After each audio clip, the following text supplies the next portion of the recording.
You have to see this video. When you come to Croatia, you have to visit the city where I have found my love, Dubrovnik. And you have to visit my Slavonia.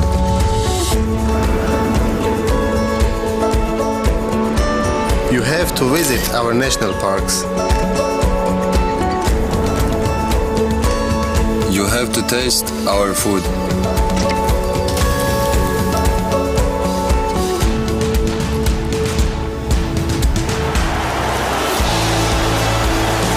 And see a concert in this place. You have to learn the game in the local playground like we did. And hit the basket on his court in our city, Crikvenica.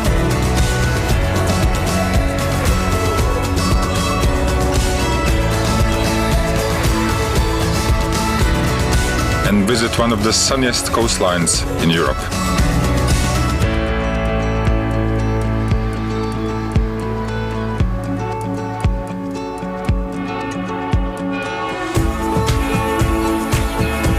You have to enjoy coffee on any of our squares. And see the most beautiful Croatian building. You have to listen to the biggest Croatian musician, the sea organ in Zadar.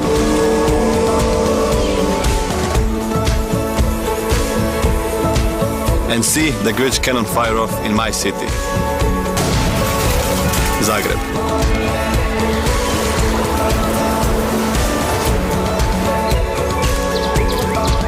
You will never walk alone on these hiking trails.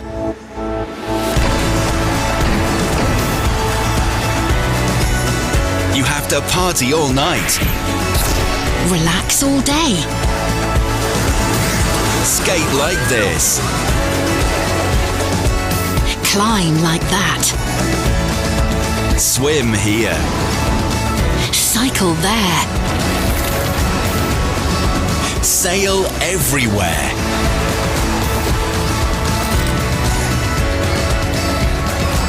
When you want to lift your spirits sky high, you have to come to Croatia. Croatia, full of life.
Poliklinika Terme u srcu Mediterana u mjestu Selce, povijesnoj lokaciji 100 metara od mora.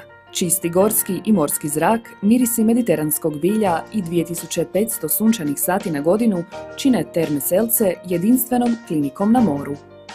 Terme Selce je prva privatna ustanova za rehabilitaciju i zdravstveni turizam u Hrvatskoj, koju su osnovali 1989. primarijus Ivan Brozičević i doktorica Vlasta Brozičević.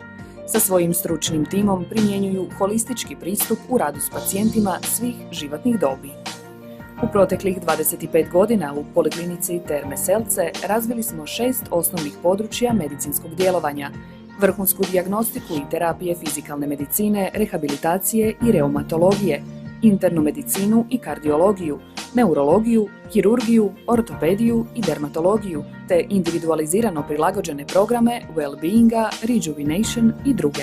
O uspjehu Termi Selce svjedoči preko 30.000 zadovoljnih pacijenata iz 86 zemalja svijeta i 6 kontinenata. Svoje povjerenje poklonili su nam i vrhunski sportaši. Više od 120 olimpijskih, svjetskih i europskih šampiona zaštitni su znak Poliklinike Terme Selce. Prateći ritam i potrebe modernog čovjeka, Poliklinika Terme Selce daje novu kvalitetu zdravstvenoj i turističkoj ponudi Crikveničko-Vinodolske rivijere, postavši simbol za rehabilitaciju sportaša, aktivnog stanovništva, mladih, starije populacije te osoba iz svih područja javnog života. Pojedinci i grupe, kao i turisti, korisnici su naših jedinstvenih zdravstvenih i well-being programa.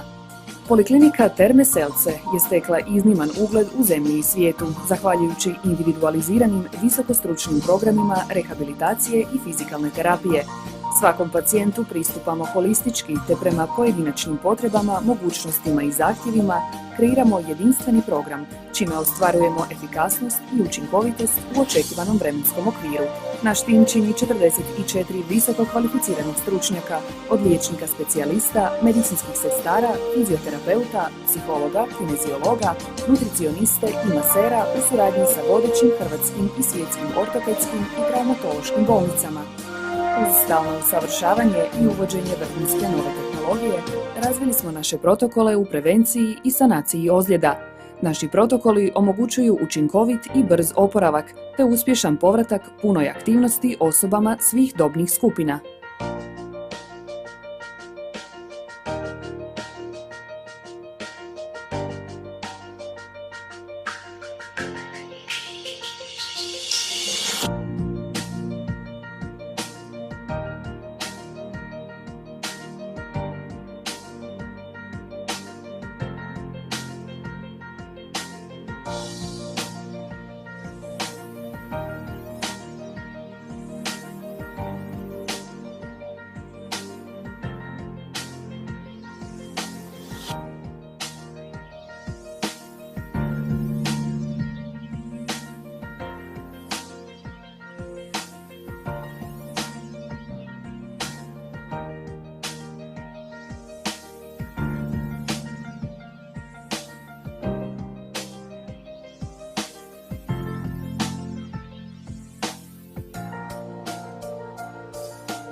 Uz naše osnovne usluge omogućavamo smještaj u našim apartmanima Terme Selce, te u hotelima različitih kategorija i privatnim apartmanima Crikveničke rivijere. Blizina međunarodnih zračnih luka Rijeka, Zagreb, Pula, Ljubljana, Trst, Venecija, Grac, te cestovnih i željezničkih prometnica koje vode do glavnih europskih gradova omogućuju brz i jednostavan dolazak u Terme Selce, kliniku na Jadranskom moru. S nama ste u pravim rukama. Prepustite se stručnosti našeg tima. Čekamo vas na izvoru zdravlja na Mediteranu.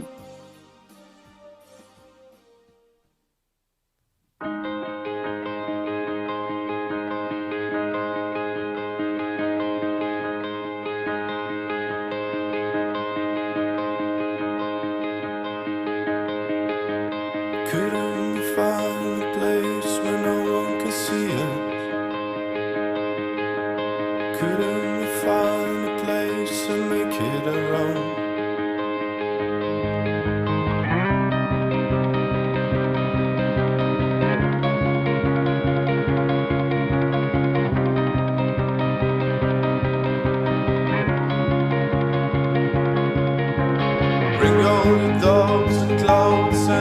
everything's familiar. Bring all your kids and seeds and help them to grow. To go on and find a place where heaven is near us. Way to go.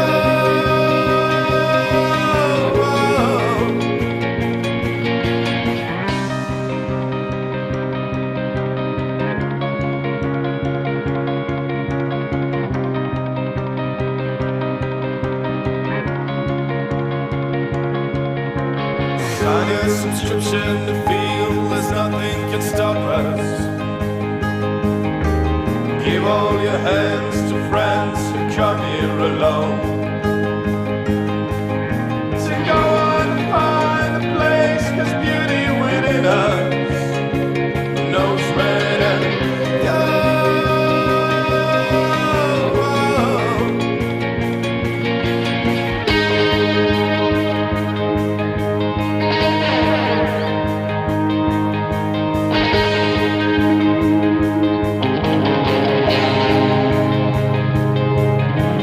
Hold on to what you believe is what is your dearest. Save all your neighbors and kins for coming along. To go on and find a place where no one can see us. Where to go? A way to go.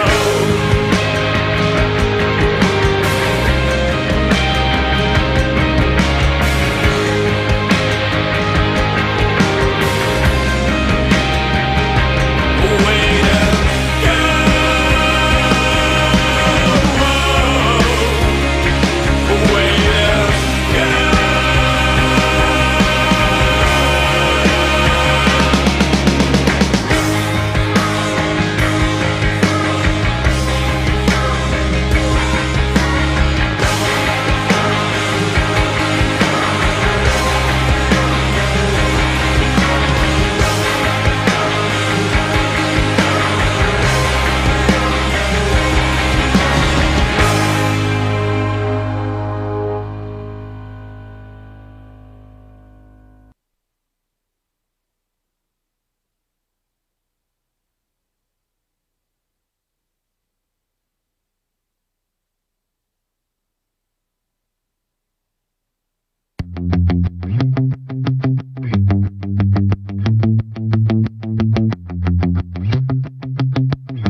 You have to see this video.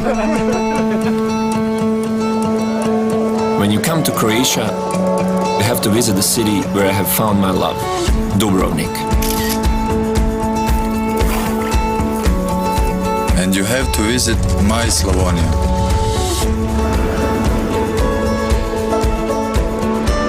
You have to visit our national parks.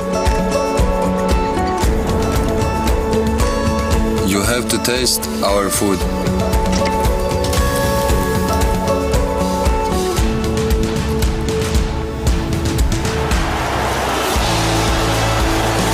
And see a concert in this place. You have to learn the game in the local playground like we did. And hit the basket on his court in our city, Crikvenica.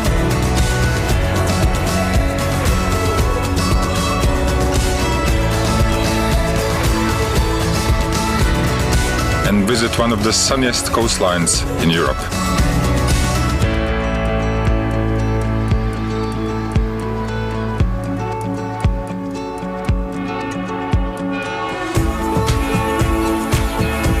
You have to enjoy coffee on any of our squares. And see the most beautiful Croatian building. You have to listen to the biggest Croatian musician, the sea organ in Zadar.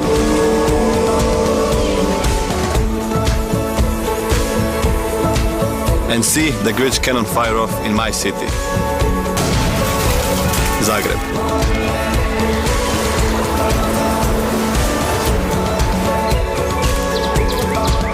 You will never walk alone on these hiking trails.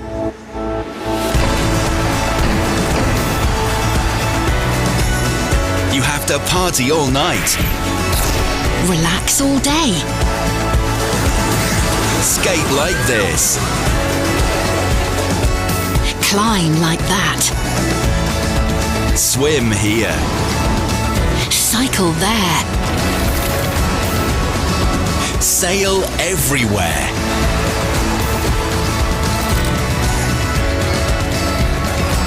When you want to lift your spirits sky high, you have to come to Croatia.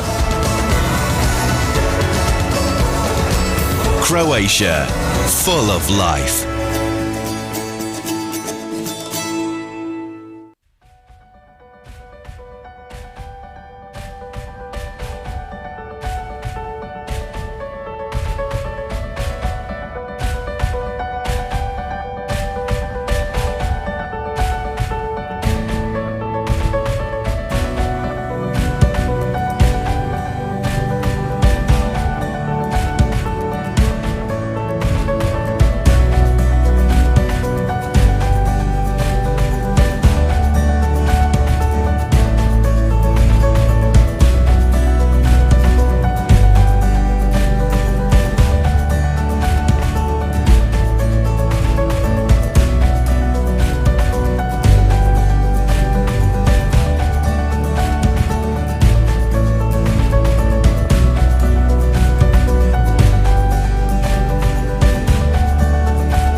Poliklinika Terme u srcu Mediterana u mjestu Selce, povijesnoj lokaciji 100 metara od mora.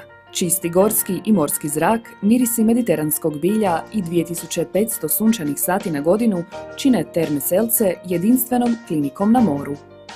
Terme Selce je prva privatna ustanova za rehabilitaciju i zdravstveni turizam u Hrvatskoj, koju su osnovali 1989. primarius Ivan Brozičević i doktorica Vlasta Brozičević. Sa svojim stručnim timom primjenjuju holistički pristup u radu s pacijentima svih životnih dobi. U proteklih 25 godina u Poliklinici Terme Selce razvili smo 6 osnovnih područja medicinskog djelovanja: vrhunsku dijagnostiku i terapije fizikalne medicine, rehabilitacije i reumatologije, internu medicinu i kardiologiju, neurologiju, kirurgiju, ortopediju i dermatologiju, te individualizirano prilagođene programe well-beinga, rejuvenation i druge. O uspjehu Termi Selce svjedoči preko 30.000 zadovoljnih pacijenata iz 86 zemalja svijeta i 6 kontinenata. Svoje povjerenje poklonili su nam i vrhunski sportaši. Više od 120 olimpijskih, svjetskih i europskih šampiona zaštitni su znak Poliklinike Terme Selce. Prateći ritam i potrebe modernog čovjeka, Poliklinika Terme Selce daje novu kvalitetu zdravstvenoj i turističkoj ponudi Crikveničko-Vinodolske rivijere, postavši simbol za rehabilitaciju sportaša, aktivnog stanovništva, mladih, starije populacije te osoba iz svih područja javnog života. Pojedinci i grupe, kao i turisti, korisnici su naših jedinstvenih zdravstvenih i well-being programa. Poliklinika Terme Selce je stekla izniman ugled u zemlji i svijetu, zahvaljujući individualiziranim visokostručnim programima rehabilitacije i fizikalne terapije. Svakom pacijentu pristupamo holistički te prema pojedinačnim potrebama, mogućnostima i zahtjevima kreiramo jedinstveni program, čime ostvarujemo efikasnost i učinkovitost u očekivanom vremenskom okviru. Naš tim čini 44 visoko kvalificiranih stručnjaka, od liječnika specijalista, medicinskih sestara, fizioterapeuta, psihologa, kineziologa, nutricioniste i masera u suradnji sa vodećim hrvatskim i svjetskim ortopedskim i traumatološkim bolnicama. Uz stalno usavršavanje i uvođenje vrhunske nove tehnologije, razvili smo naše protokole u prevenciji i sanaciji ozljeda. Naši protokoli omogućuju učinkovit i brz oporavak te uspješan povratak punoj aktivnosti osobama svih dobnih skupina.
Uz naše osnovne usluge omogućavamo smještaj u našim apartmanima Terme Selce, te u hotelima različitih kategorija i privatnim apartmanima Crikveničke rivijere.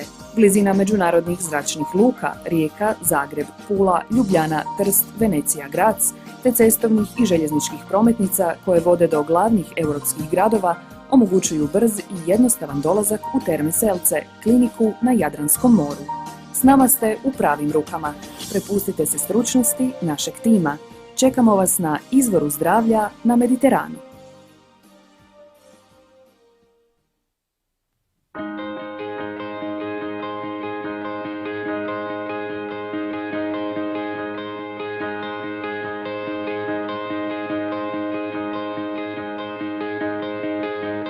Couldn't find a place where no one could see her.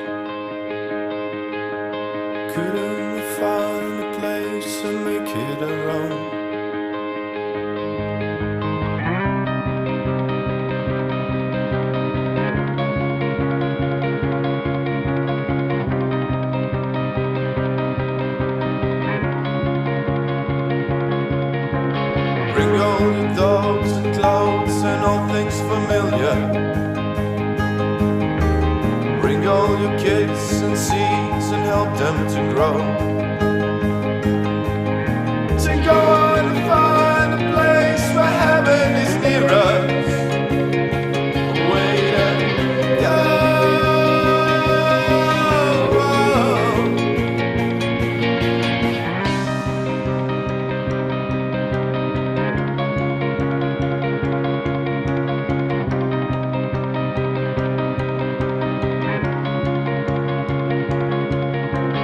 Sign your subscription to feel there's nothing can stop us.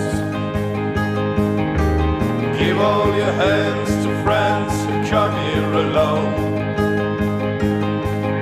To go on and find a place, 'cause beauty within us knows where to go.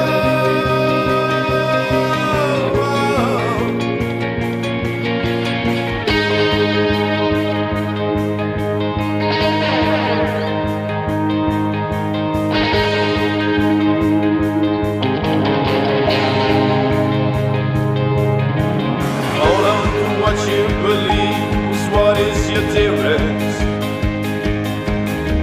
Save all your neighbors and kins for coming along.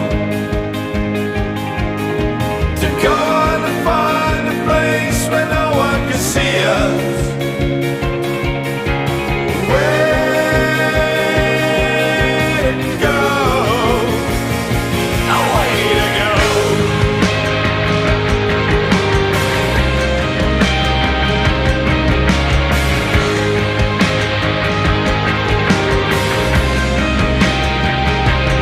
Way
You have to see this video.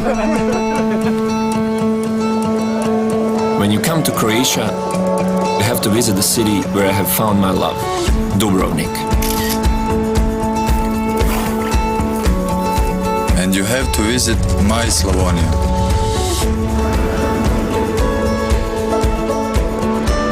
You have to visit our national parks. You have to taste our food.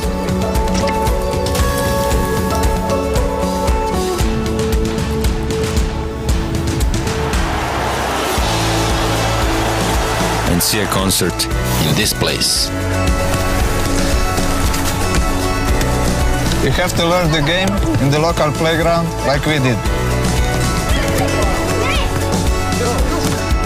And hit the basket on his court in our city, Crikvenica.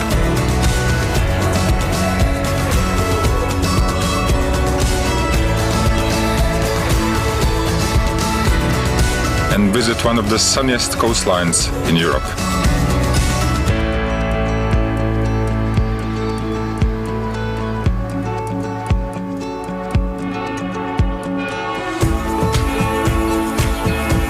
You have to enjoy coffee on any of our squares. And see the most beautiful Croatian building. You have to listen to the biggest Croatian musician, the sea organ in Zadar.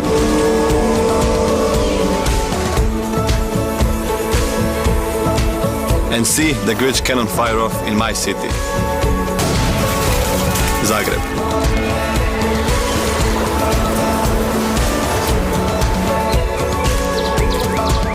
You will never walk alone on these hiking trails.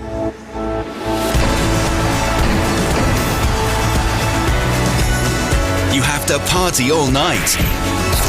Relax all day. Skate like this. Climb like that. Swim here. Cycle there. Sail everywhere.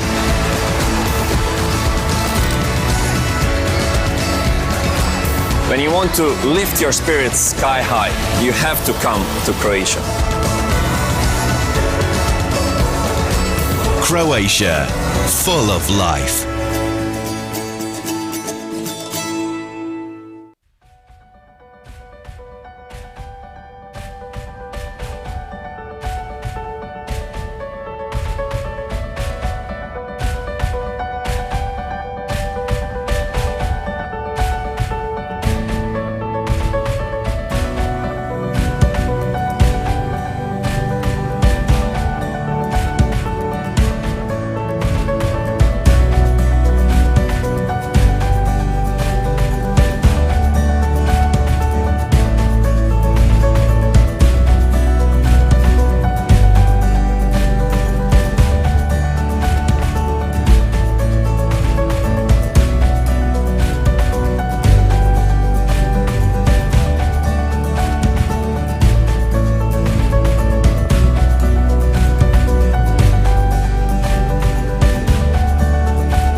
Poliklinika Terme u srcu Mediterana u mjestu Selce, povijesnoj lokaciji 100 metara od mora. Čisti gorski i morski zrak, mirisi mediteranskog bilja i 2500 sunčanih sati na godinu čine Terme Selce jedinstvenom klinikom na moru. Terme Selce je prva privatna ustanova za rehabilitaciju i zdravstveni turizam u Hrvatskoj, koju su osnovali 1989. primarijus Ivan Brozičević i doktorica Vlasta Brozičević. Sa svojim stručnim timom primjenjuju holistički pristup u radu s pacijentima svih životnih dobi.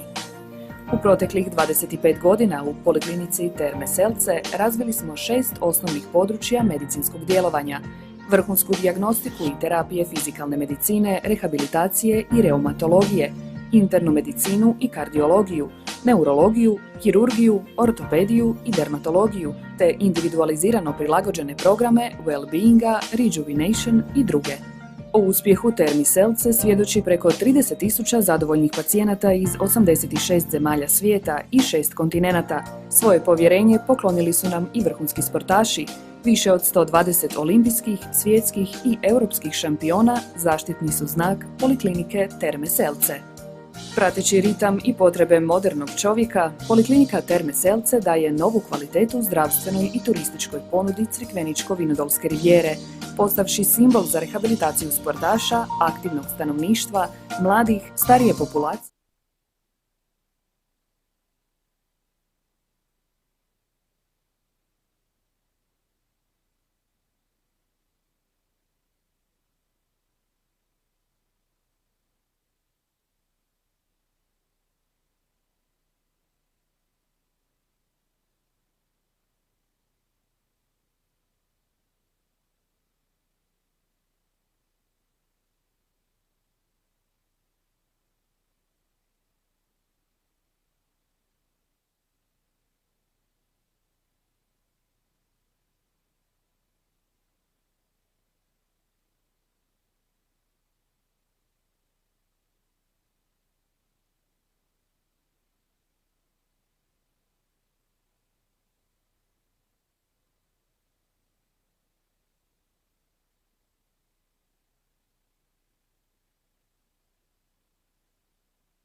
The organizers, Crikvenica Tourist Board and Kvarner Health Tourism Cluster, and the co-organizers, the Thalassoterapia Crikvenica and the Polyclinic Terme Selce, thank you for participating in the first day of the conference. I believe you enjoyed the interesting and educational presentations and discussions as part of the first day of the Crikvenica International Health Tourism Conference. Good day once again and welcome to our second day and the first block of the conference. I'm Goran Rihtarić and I will be your host for the rest of the day. We have again prepared very intriguing and interesting topics for you. So let us give a glimpse into the program of today. You will be able to see all the titles and all the speakers in a second. So find the part that you find interesting the most, enjoy that part, or simply stay along and stay with us till the end of the conference that will last some time after 1:00 p.m. May we have the program, please? As you can see, we have two topics. The third part is up-to-date health tourism market, and the fourth and the final part, promotion and communication in health tourism.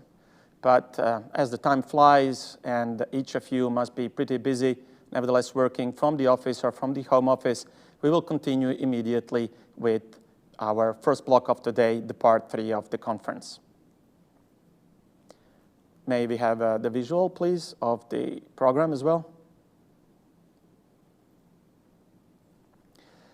We have 4 speakers, and we will have also 4 people available for the questions and answers. You will also see a practical example, and in a minute you will be able to attend the digital content of the first speaker that we have prepared for today. He's a CEO and co-founder of Health Tourism Worldwide. And he comes from Hungary, but at this point he will deliver the conference presentation in a digital format. So I present to you Mr. Laszlo Pucsko. Topic of the presentation is Clusters and Associations 4.0. Hello, dear delegates and organizers.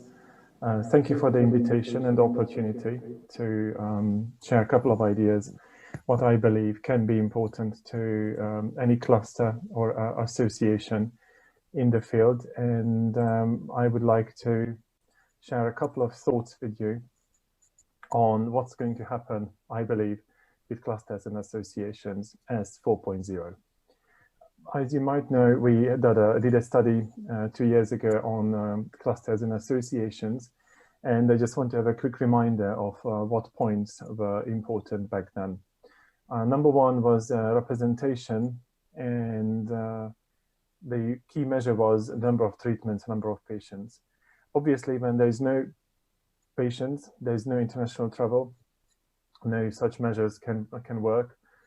Associations, clusters fighting for their survival, including their members and partners. The financial means became very scarce or very limited, and the associations and clusters would need to look at what to do now, how they can help their members and partners in the situation that we are living right now.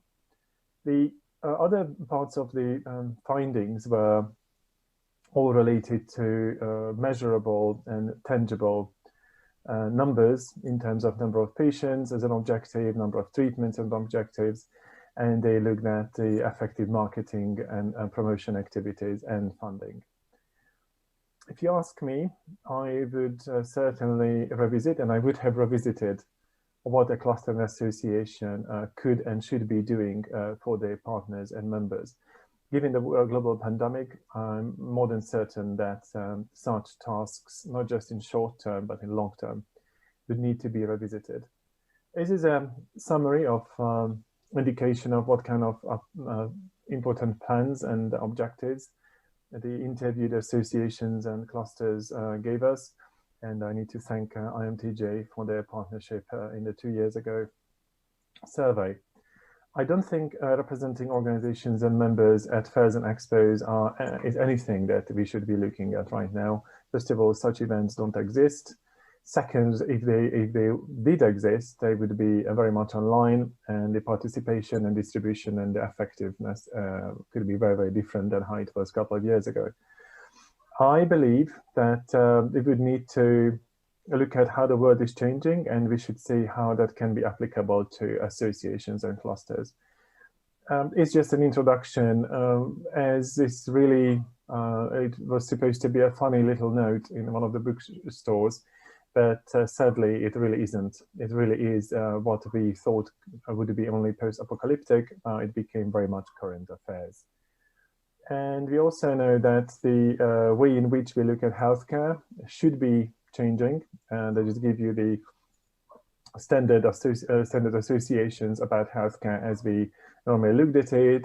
These are the members and the partners in a corporation, if there were corporations, but probably we need to look at how participatory health may look like. That's a very, very different landscape of healthcare. We know that consumers, as in people, play as much as important role in this equation than the buyers and the sellers and the providers.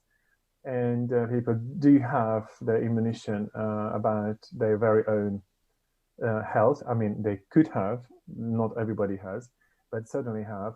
And that's a very different way of looking at healthcare and how people look at their very own situations.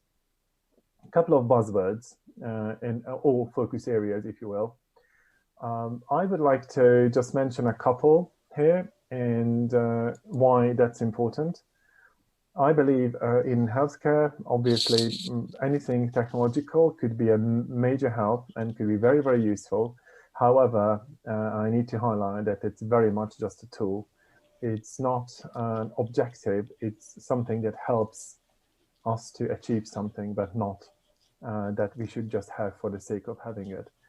Also, would like to talk a little bit about what is the difference and similarity between smart and stupid, if you wish, approaches. Smart is most of the time very much related to technology, whereas stupid is something that has no technology in it, but it's very simple and very easy and very relatable to customers. I think we shouldn't forget all those, well, inverted commas, stupid options. The flexibility could be essential, as well as being pleasurable and being hospitable. The incorporation of what hospitality has been doing into healthcare, that's one of the major opportunities as well as challenges here. I really would recommend that we should look at it from a well-being perspective and not from health per se, as we used to, but very much so looking at how well-being is defined and how that has opportunities for the standard, so far standard medical tourism provision or wellness tourism provision for the matter. I think the integrative lifelong terminologies would need to be highlighted, that integrative as in we incorporate anything and everything that could help that certain person or that could help to prevent certain thing or heal certain thing, indication, and not being siloed into that I am doing only this kind of healthcare and I'm not interested in anything else. We know that this is participatory health. Customers do have access to lots of options and channels and tools and solutions, and they will look out for alternatives if we didn't provide that. And don't forget, it's lifelong. Health, or more like well-being, is a central issue to anyone throughout their lives, and we need to look into how we can tap into that opportunity, that it's a lifelong, it's not just a stage, it's applicable throughout our lives. I think referring quickly to what the World Health Organization suggests, we should move away from lifespan to health span. It's not only the actual number of years what's important that we live, but also how we live that. That becomes a well-being related issue. I really would suggest every association cluster to revisit how they speak to their guests, how they talk to their very own members, because we need to look at terminologies such as harmony, such as happiness, quality of life, and satisfaction. And this is really missing, especially the harmony and the happiness from the healthcare communication and service development, and how that refers to well-being or quality of life. That really is, at least should be, one of the key tasks for any association and cluster, to tell their members that they need to change the way in which they speak, because the general public speaks languages in various languages, of course, like harmony or happiness or fun or balance for the matter, and they don't necessarily talk about healthcare, don't talk about even well-being as such. We just need to understand that is translated as harmony. Stupid health and smart health, but we look at solutions such as natural resources, let it be caves, let it be microclimate, let it be mounts, let it be waters. That could be a stupid solution, which should be or could be enhanced by smart applications. We shouldn't look at it as either or. It's more like how these two can really work together. And countries such as Croatia or even various other southern European countries really have great opportunities in this field, but you need to be a little bit more creative to do that. And again, association and clusters would need to foster that. So cooperation 4.0, everybody's talking about Industrial Revolution 4.0. Do we talk about Healthcare Revolution 4.0? Do we talk about Medical Tourism Revolution 4.0? I very much doubt that. I think we are somewhere between 1.1 and 4.0, but definitely not at 4.0 yet. Because we always, associations, clusters focus on sales, promotion, and treatments. Whereas at the moment, in particular, they should be looking at more on market research, more on monitoring performance and how we monitor performance. It's not necessarily just the very basic number of treatments and number of patients measures. And also they should be looking at mentoring, and that should be the number one task, which is hand-holding, one-to-one help of how a service provider can and should approach the market, let it be on medical, let it be on health in general, or even on wellness. Being in this field for quite some time and helping at the moment as we speak various providers and mentoring them, I know how difficult it is to any provider to actually translate any great strategy, objective, wisdom of an association, cluster or corporation to operations level. And this is where the number one focus should be, to help individually. You may need to bring in help, you may need to bring in experts who can help you to do that.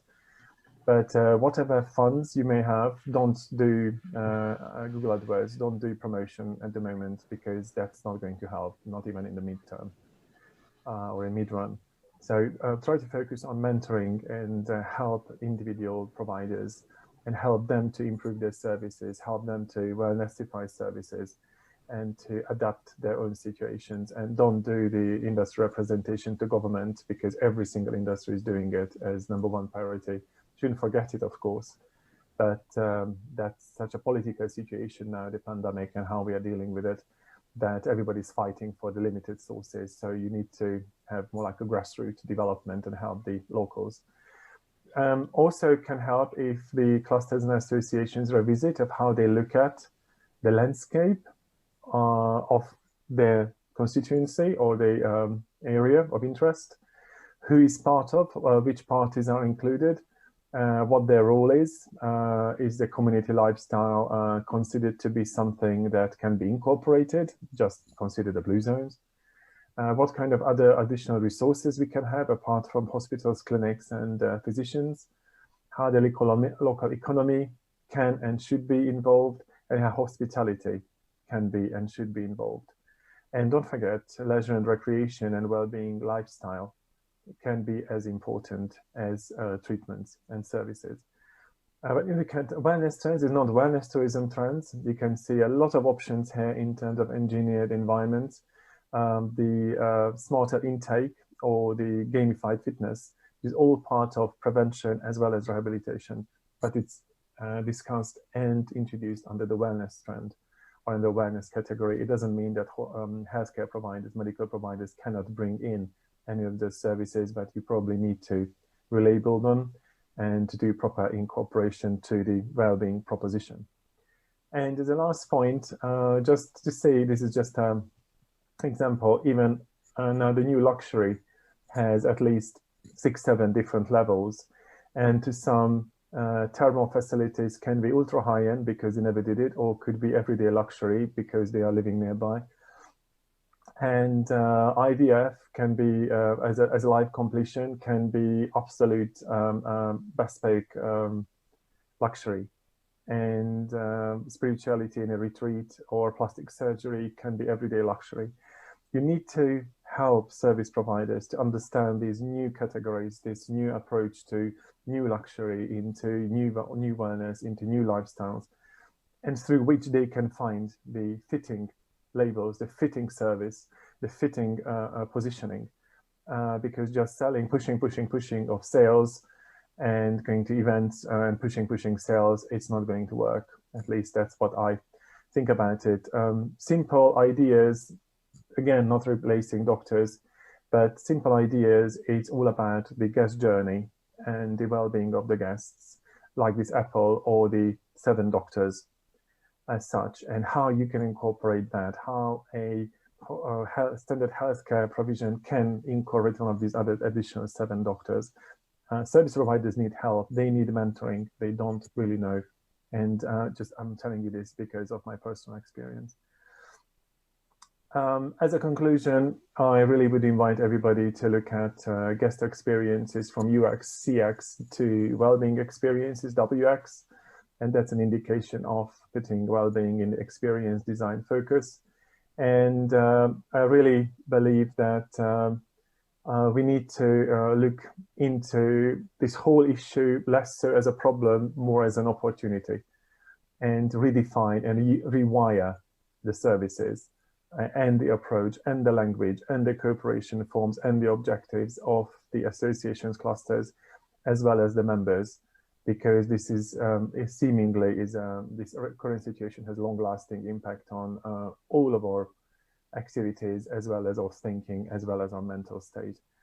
I would like to thank you for the opportunity and the invite, and I wish you a great event, and I hope that one day soon we will have the opportunity to actually talk in person. And if any of you would like to have a discussion about whatever is being shown in this presentation, I'm more than happy to talk to you, any one of you, anytime. You can certainly reach me. So have a great event, and voila, thank you.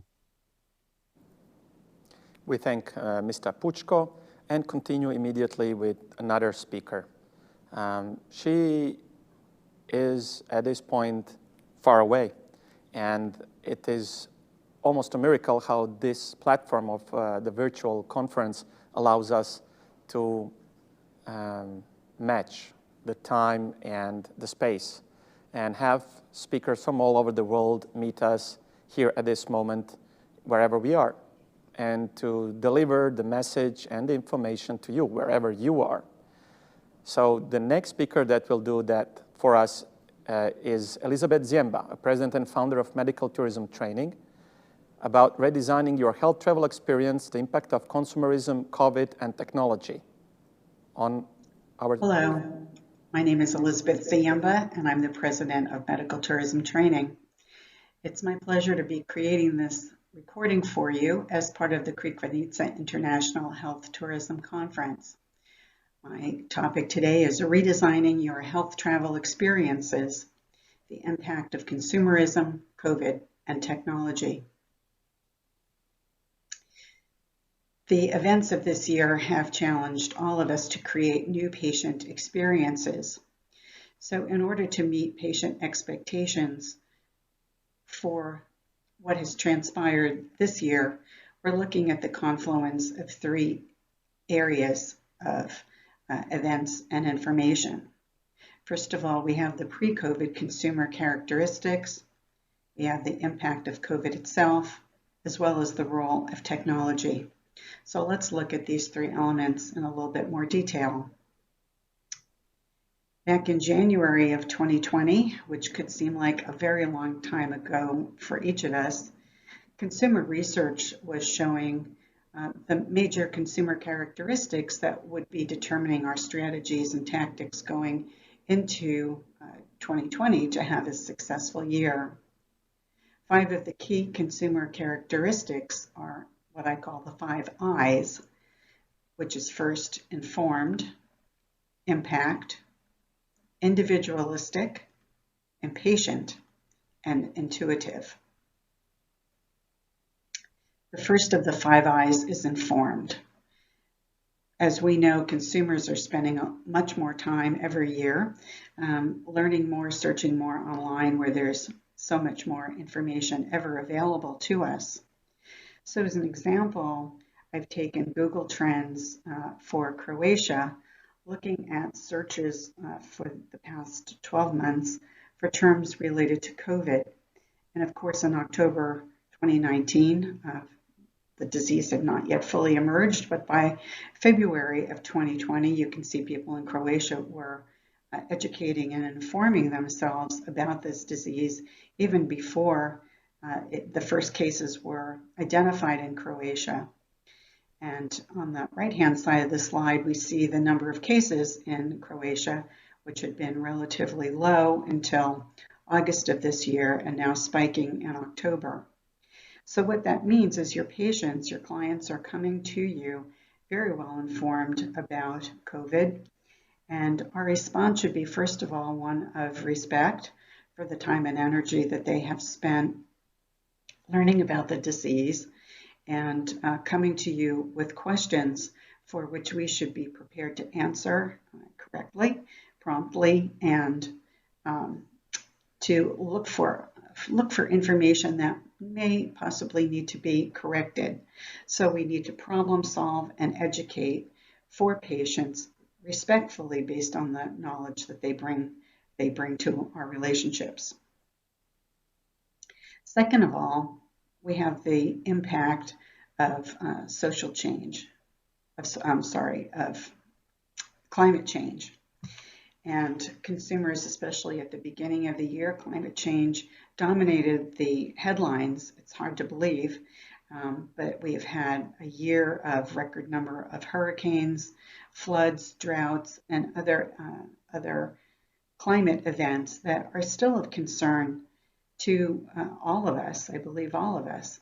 So consumers are looking about what our businesses are doing in terms of sustainability on a global level, as well as what we're doing within our community as demonstration of our corporate social responsibility.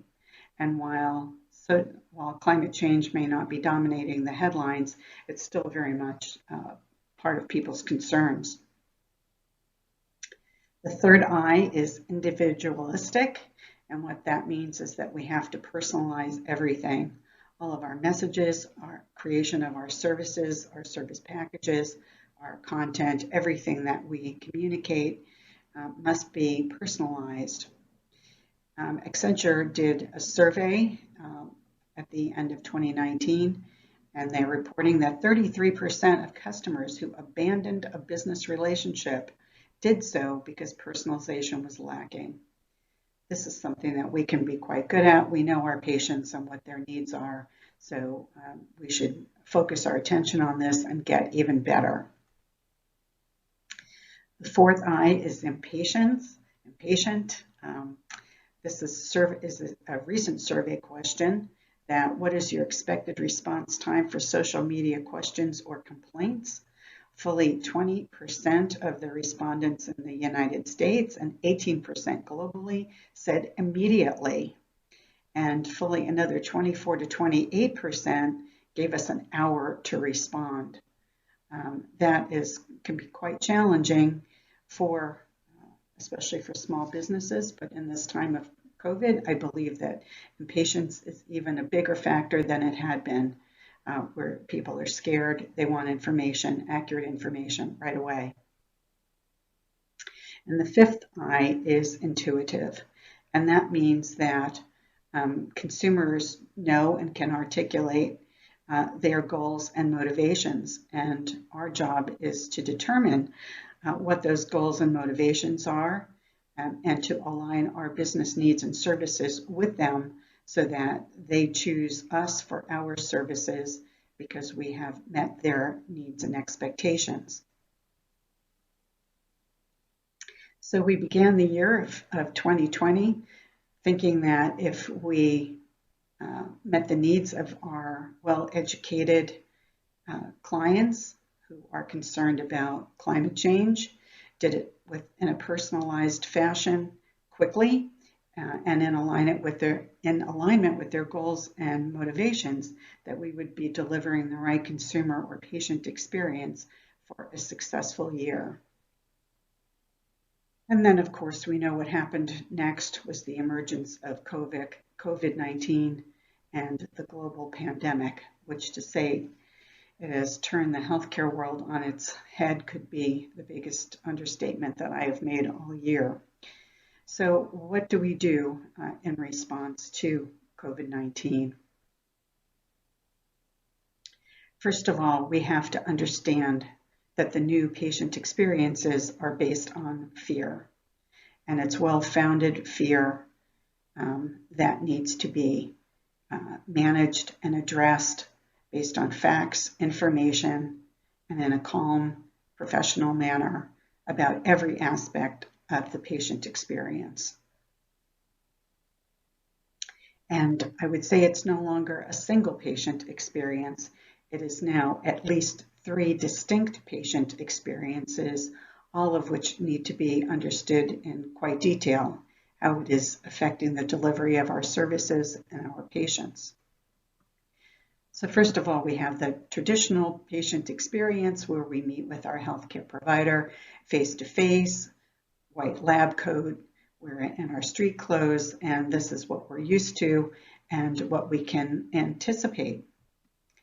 However, now we have the virtual patient experience which can be uncomfortable not only for the patient, but also for the provider. So it's worthwhile to invest in education and training of providers as to how to give a technologically savvy virtual experience that delivers value to the patient, as well as educating patients about what they need to expect during this virtual visit. And the third patient experience is when we meet face-to-face with healthcare providers who are dressed in some amount of PPE, some of which, when they're in full garb, looks like they should be exploring the planet Mars rather than delivering our healthcare experience to our patients. I'm sure all of you are familiar with the concept of patient journey mapping. And I would say that now we have to engage in patient journey mapping with surgical precision and look at every single aspect of that patient journey from initial contact through post-discharge follow-up. And it needs to be looked at in terms of not only the services we offer, but also every link in the chain of that journey, from whether it's taking a taxi to the airport, being in an airport, getting on an airplane, getting in another taxi, going to a hotel, as well as coming to your place of business. The underlying emotion is going to be fear. And we need to be aware that fear is the overwhelming emotion that is the basis of the patient journey, but the other emotions that will impact the patient along each step of that journey. It's become much more complicated. We need to do it for not only one, but all three of the patient journeys that our patients and customers may be taking. So what can we do to reduce fear? Well, first of all, we need to ensure that we have up-to-date systems and protocols in place. As many of you know, I'm a representative for TIMO's International Healthcare Accreditation that has developed a COVID-19 SAFE program. As part of the business's corporate social responsibility, the business decision was made to make those standards available free of charge to anyone everywhere in the planet. So all that's necessary is to register and to then gain access to those standards. You can download the standards and then measure them against your systems and protocols to ensure that you are up to date. Second of all, you want to ensure that you are doing everything you can to protect your staff and patients. That, of course, will include having enough PPE on hand and readily available to keep everyone protected, as well as to ensuring the proper hygiene protocols are being implemented regularly, and that you have sufficient supplies on hand for an unbroken supply chain. Lead, be a leader, take the leadership role within your communities, within your professional organizations, learn about best practices, do what you can, and don't wait for government or someone else to show you what to do. Don't be afraid to exercise and demonstrate your leadership. Communicate your care journey. Your communication has never been more important as it is today, and to communicate via a variety of channels to meet all of your audiences in the ways they want to receive your messages. Educate. I hope all of you have COVID-related information on your websites through your social media channels, whether it's COVID libraries, videos, other ways to educate and reduce the fear among patients, staff, and colleagues. And finally, realize that each of these elements is building your brand.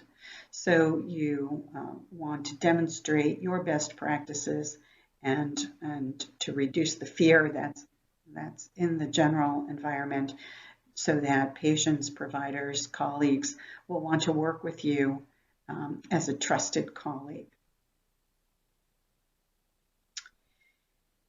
We need to learn quickly. We need to make sure that our protocols, standards are up to date, and that we communicate effectively, often. And this is a sure way to do what we can to combat COVID-related fears and to build the trust and confidence that patients need. In terms of technology, I'm sure a number of you are already utilizing technology to keep your patients and staff safer. The days of crowded waiting rooms are gone, and distancing protocols are in place. Hand sanitizers are in wide use. I like this example here. It's pedal operated instead of having to touch the hand sanitizer itself. It's operated automatically through the foot pump, so it's touchless. The same thing with payment options, tap and go credit cards, payment online, other ways to not handle money or touch credit cards. And of course, the use of taking temperatures without the use of an oral thermometer. I'm sure there are other ways that you can deliver contactless care, and I hope you'll share those best practices with your colleagues. In terms of technology, technology was already emerging as a force to be contended with in healthcare, and COVID has certainly accelerated the use and adaptation of technology, of course, through virtual visits and now through integration of personal wearables with different wristbands, Apple Watches, apps, and so on. Technology is really something that we shouldn't be afraid to embrace. We can use it in creative ways to create upstream and downstream revenue opportunities to help our bottom line. It can be used for educational purposes, and it can be used to encourage better health. And I think some of the lessons we're learning from COVID will help us move forward in the future to deliver better services, faster services for all of our clients. So to improve yourselves and your patients, I would like to just say that these are the key takeaway messages that I would like to leave you with for not only the COVID era, but what I see bringing us forward successfully into the future. Is to, first of all, know and integrate consumer trends with your health communications, your programs, your messages, and all of your services. Reinvent your patient journeys and experiences. Leverage and integrate technology. Continue to build your relationships, build your brand, build better outcomes. And with all of this, I know that we will survive and thrive in the time of COVID and into the future. Thank you for your attention, and I look forward to meeting you virtually again on November 12th and 13th for the Crikvenica International Health Tourism Conference, which will be held online. Thank you so much. Thank you, Elizabeth. I would just like to provide a special thanks to all of our speakers that will be available for questions and answers at the time of the conference from across the Atlantic Ocean, which means from an entirely different time zone.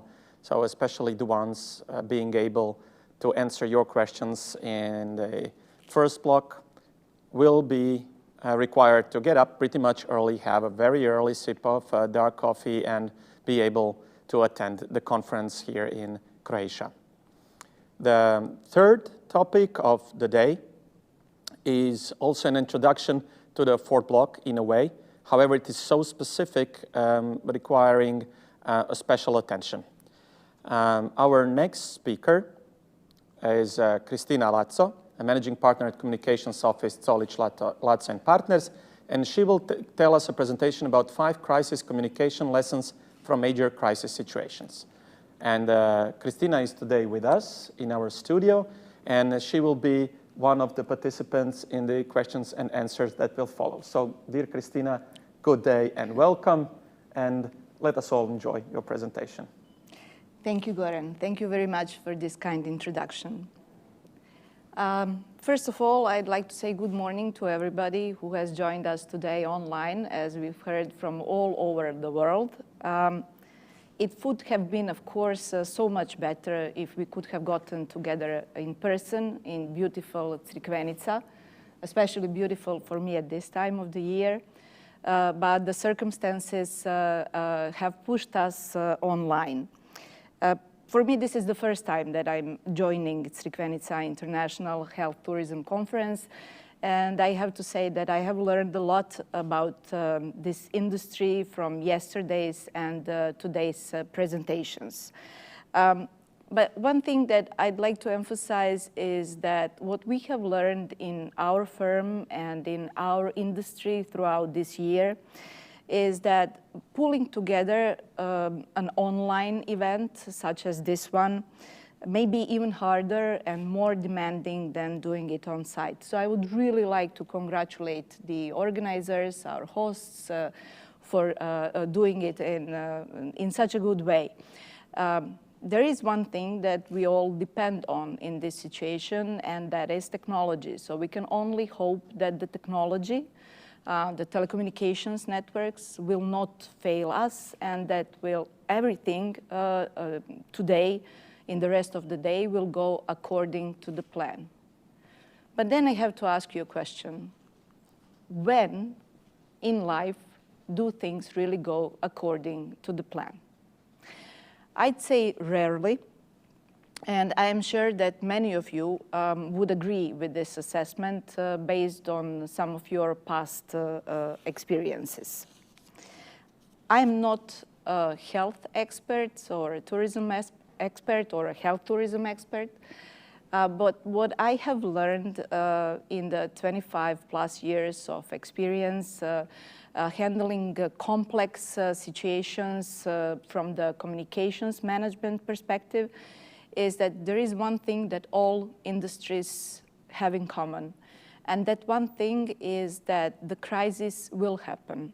The question is not if will it happen, the question is only when will it happen, when it is going to hit us, and how we will handle that situation.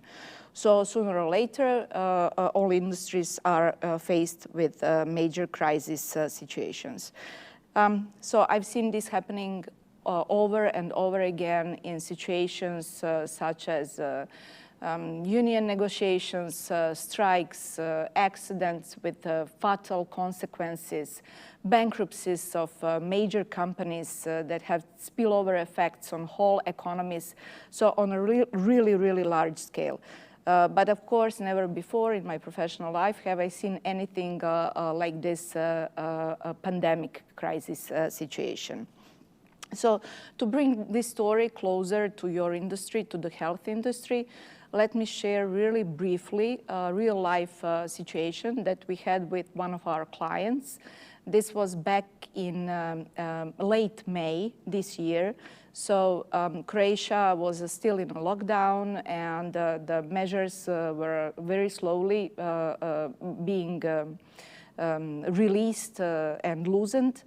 And our client is a major privately owned polyclinic in Zagreb. And one Friday morning, we got a call that one of their lab technicians tested positive on COVID-19. And that clinic had for the next day scheduled close to 100 patients from one company coming. They were supposed to come for their yearly checkup.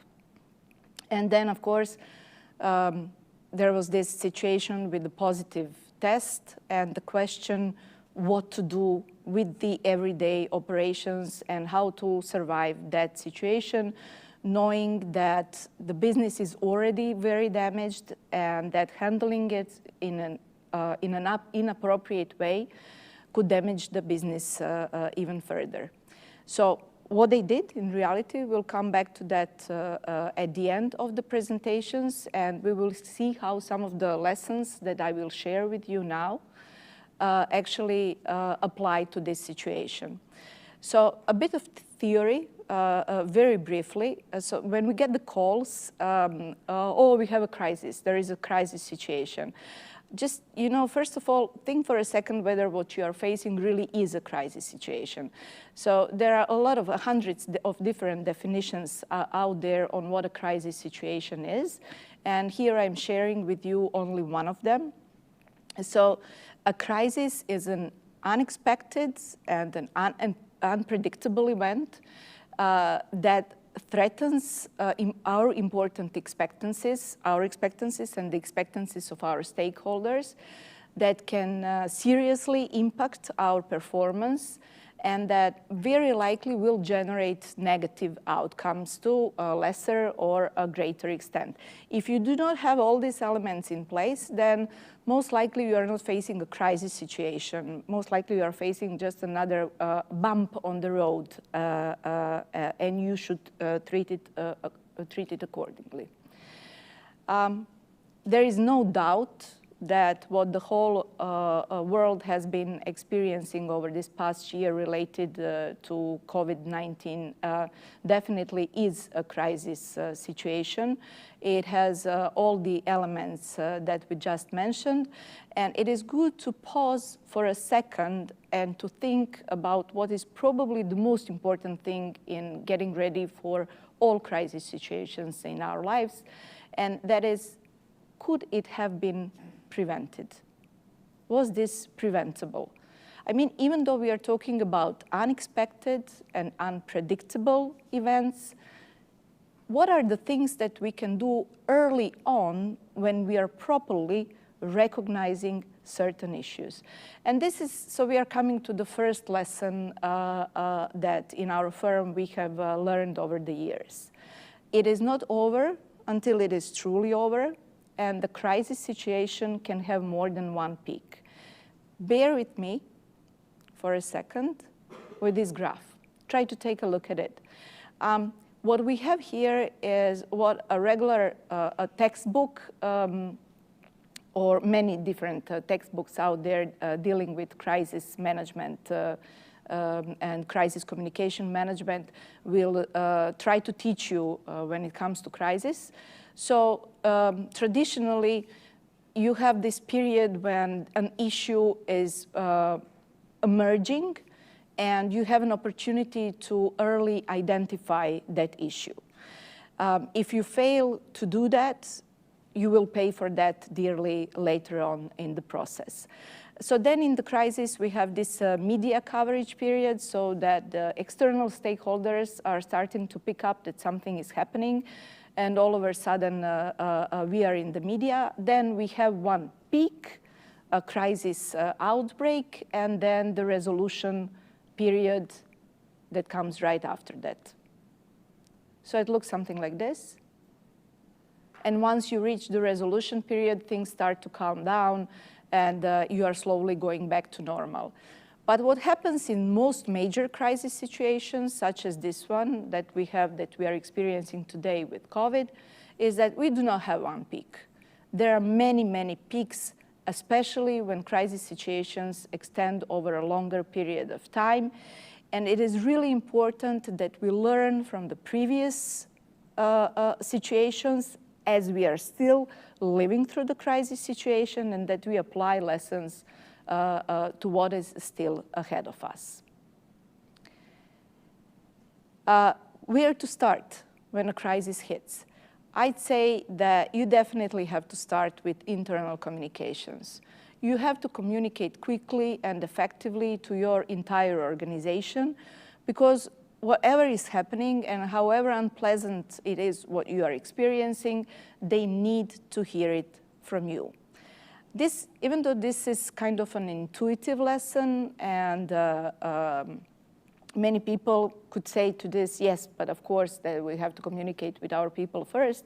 What you see in this headline is unfortunately what we are seeing in practice over and over again, that when a crisis situation hits, organizations do not react quickly enough with proper internal communication.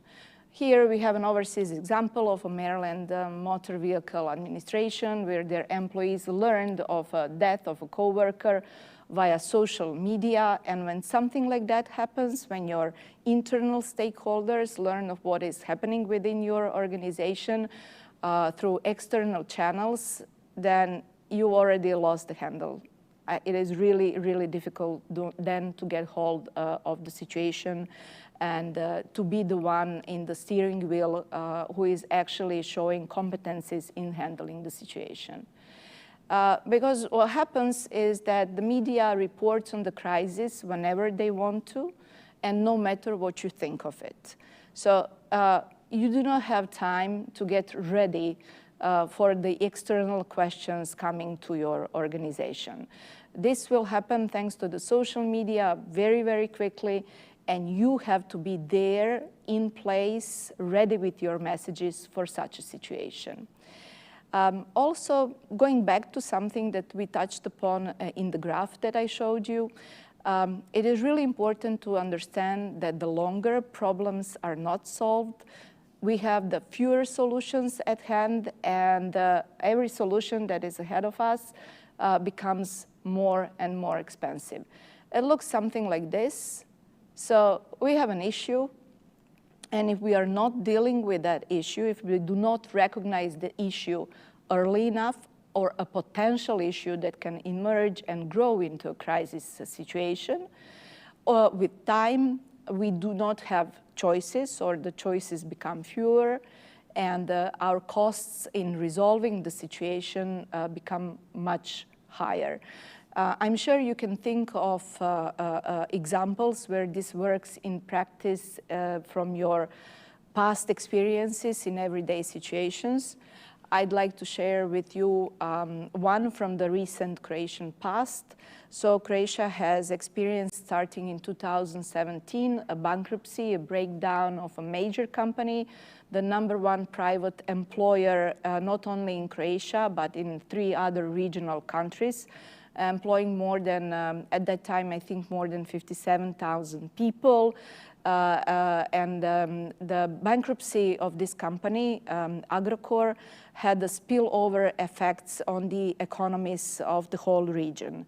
The owner of Agrokor, when issues started emerging within the company, in the beginning had a lot of choices, the owner and the management.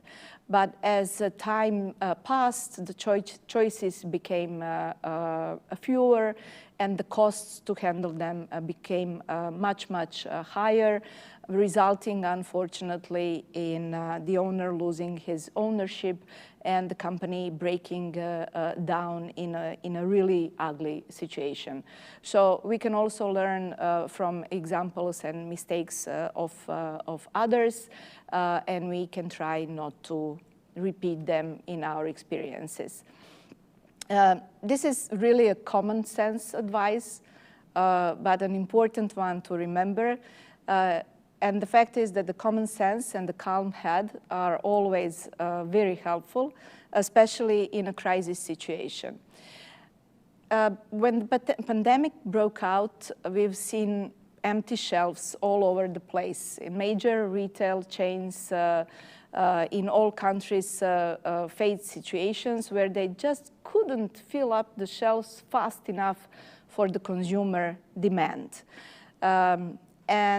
This also, what it did, it created this false impression that there are shortages of certain goods, where in reality there were no shortages. There were not enough hands available in most situations to fill up the shelves fast enough.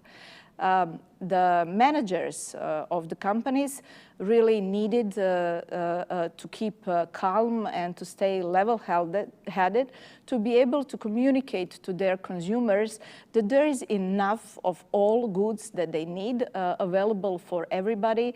They just need to be patient a little bit because the shelves will be filled overnight and the next morning the goods will be available.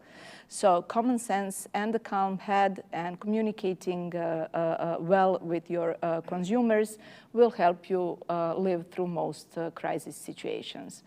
So going back to the example that I started, this very brief overview of major lessons learned from major crisis situations in practice, going back to the example, what our client did when their lab technician tested positive on COVID, they were ready for it. So this happened in late May. And in March, when the situation in Croatia started to worsen and when we had our first case of COVID-19 recorded in the country, most health institutions realized that sooner or later this will hit them as well, and they pumped up their protocols and they were ready.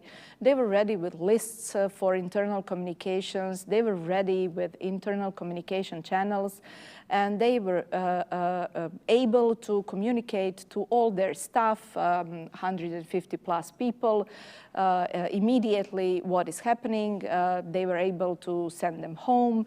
They reached out to the patients who were supposed to come next day for a checkup and canceled that calmly. They got ready for the external questions. They had a holding statement in place and started working on a Q&A document the same morning. And actually, by applying all this learning about recognizing an issue early enough and getting ready for that and staying calm throughout the situation, they managed to handle it with very little negative consequences at the end. So if you have any questions for me, I will, of course, be available in the panel discussion. Thank you. Thank you very much, Christina. I think it was a very informative presentation.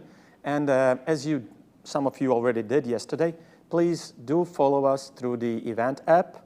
And there, through the sections with the questions, you will be able to set questions for the moment when we will have information for our speakers available through the Zoom platform for everybody that will be calling us from away. And Christina will be here with us in the studio, and she will be able to answer all your questions, because I think that we can apply very widely the 5 bullets that we just have learned.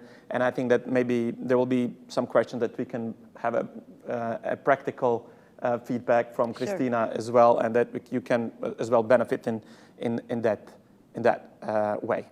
But we have another slot of another presentation. Christina will stay here in the studio with us, and we will both watch the last presentation of this block. And we have a presentation coming from the United States of America. So this conference is becoming global, as I have stated in the very beginning. And we can have an announcement of the speaker, please. And this is a topic on update on ACAP Medical Tourism Task Force activities, presented by Gina Havidic, lecturer of anesthesiology and perioperative medicine.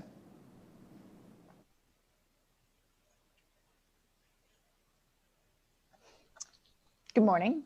My name is Gina Havidic, and it is a distinct honor and pleasure to be with you today, and thank you for inviting me. I am a pediatric anesthesiologist at Dartmouth Hitchcock Medical Center in Lebanon, New Hampshire, and I'm excited to talk to you today about the update and progress from the Association of Croatian American Professionals Medical Tourism Task Force Research Division. And before we get started, I just wanted to give a brief overview of my goals for today, was to provide obviously an update of our current activities, but also to provide some background of who we are, what we're doing, why we're doing it, how we're doing it, and how we hope to move this project forward. So go ahead and I'll get started. I also wanted to let you know that the Association of Croatian American Professionals, commonly known as ACAP, is a group of incredibly talented volunteers. We have currently 1,500 members and are growing. If you're interested in joining our organization, please see the link below, www.croampro.com. So I'll go ahead and get started this morning. And to give you a little bit of history or background of our organization. So the ACAP Medical Tourism Task Force was really founded in Washington, D.C. in the year 2016 by Dr. Steve Pavletich and Dr. Eugene Halar. And at that time, the goal of the organization was to promote and assist Croatia in economic development through medical education and research and the design and delivery of the health care and wellness and tourism industries. So currently, we're a group of 144 individuals. And as you can see from on the chart on the right, we are a very diverse group. And the diversity truly is our strength. We have individuals that are very accomplished professionals in business world, physicians, consultants, allied healthcare personnel, researchers, lawyers, administrators. There are too numerous to mention, but I just wanted to give you a sense of the depth of our organization and how it relates to this project. So and as an overview, just so you know that there are other projects that ACAP is invested in, but today I'm going to present the information on the integrated medical and wellness program. So as I mentioned at the beginning of this presentation, that I have the privilege of co-chairing this task force with Dr. Steve Pavletich. And I wanted to kind of head and define who we are, because I think that will provide you a better understanding of who we are, where we're going, and why we're doing this. So we're a group of volunteers, and we are designing a scientifically based integrated medical and wellness pilot program in partnership with Croatian professionals and organizations.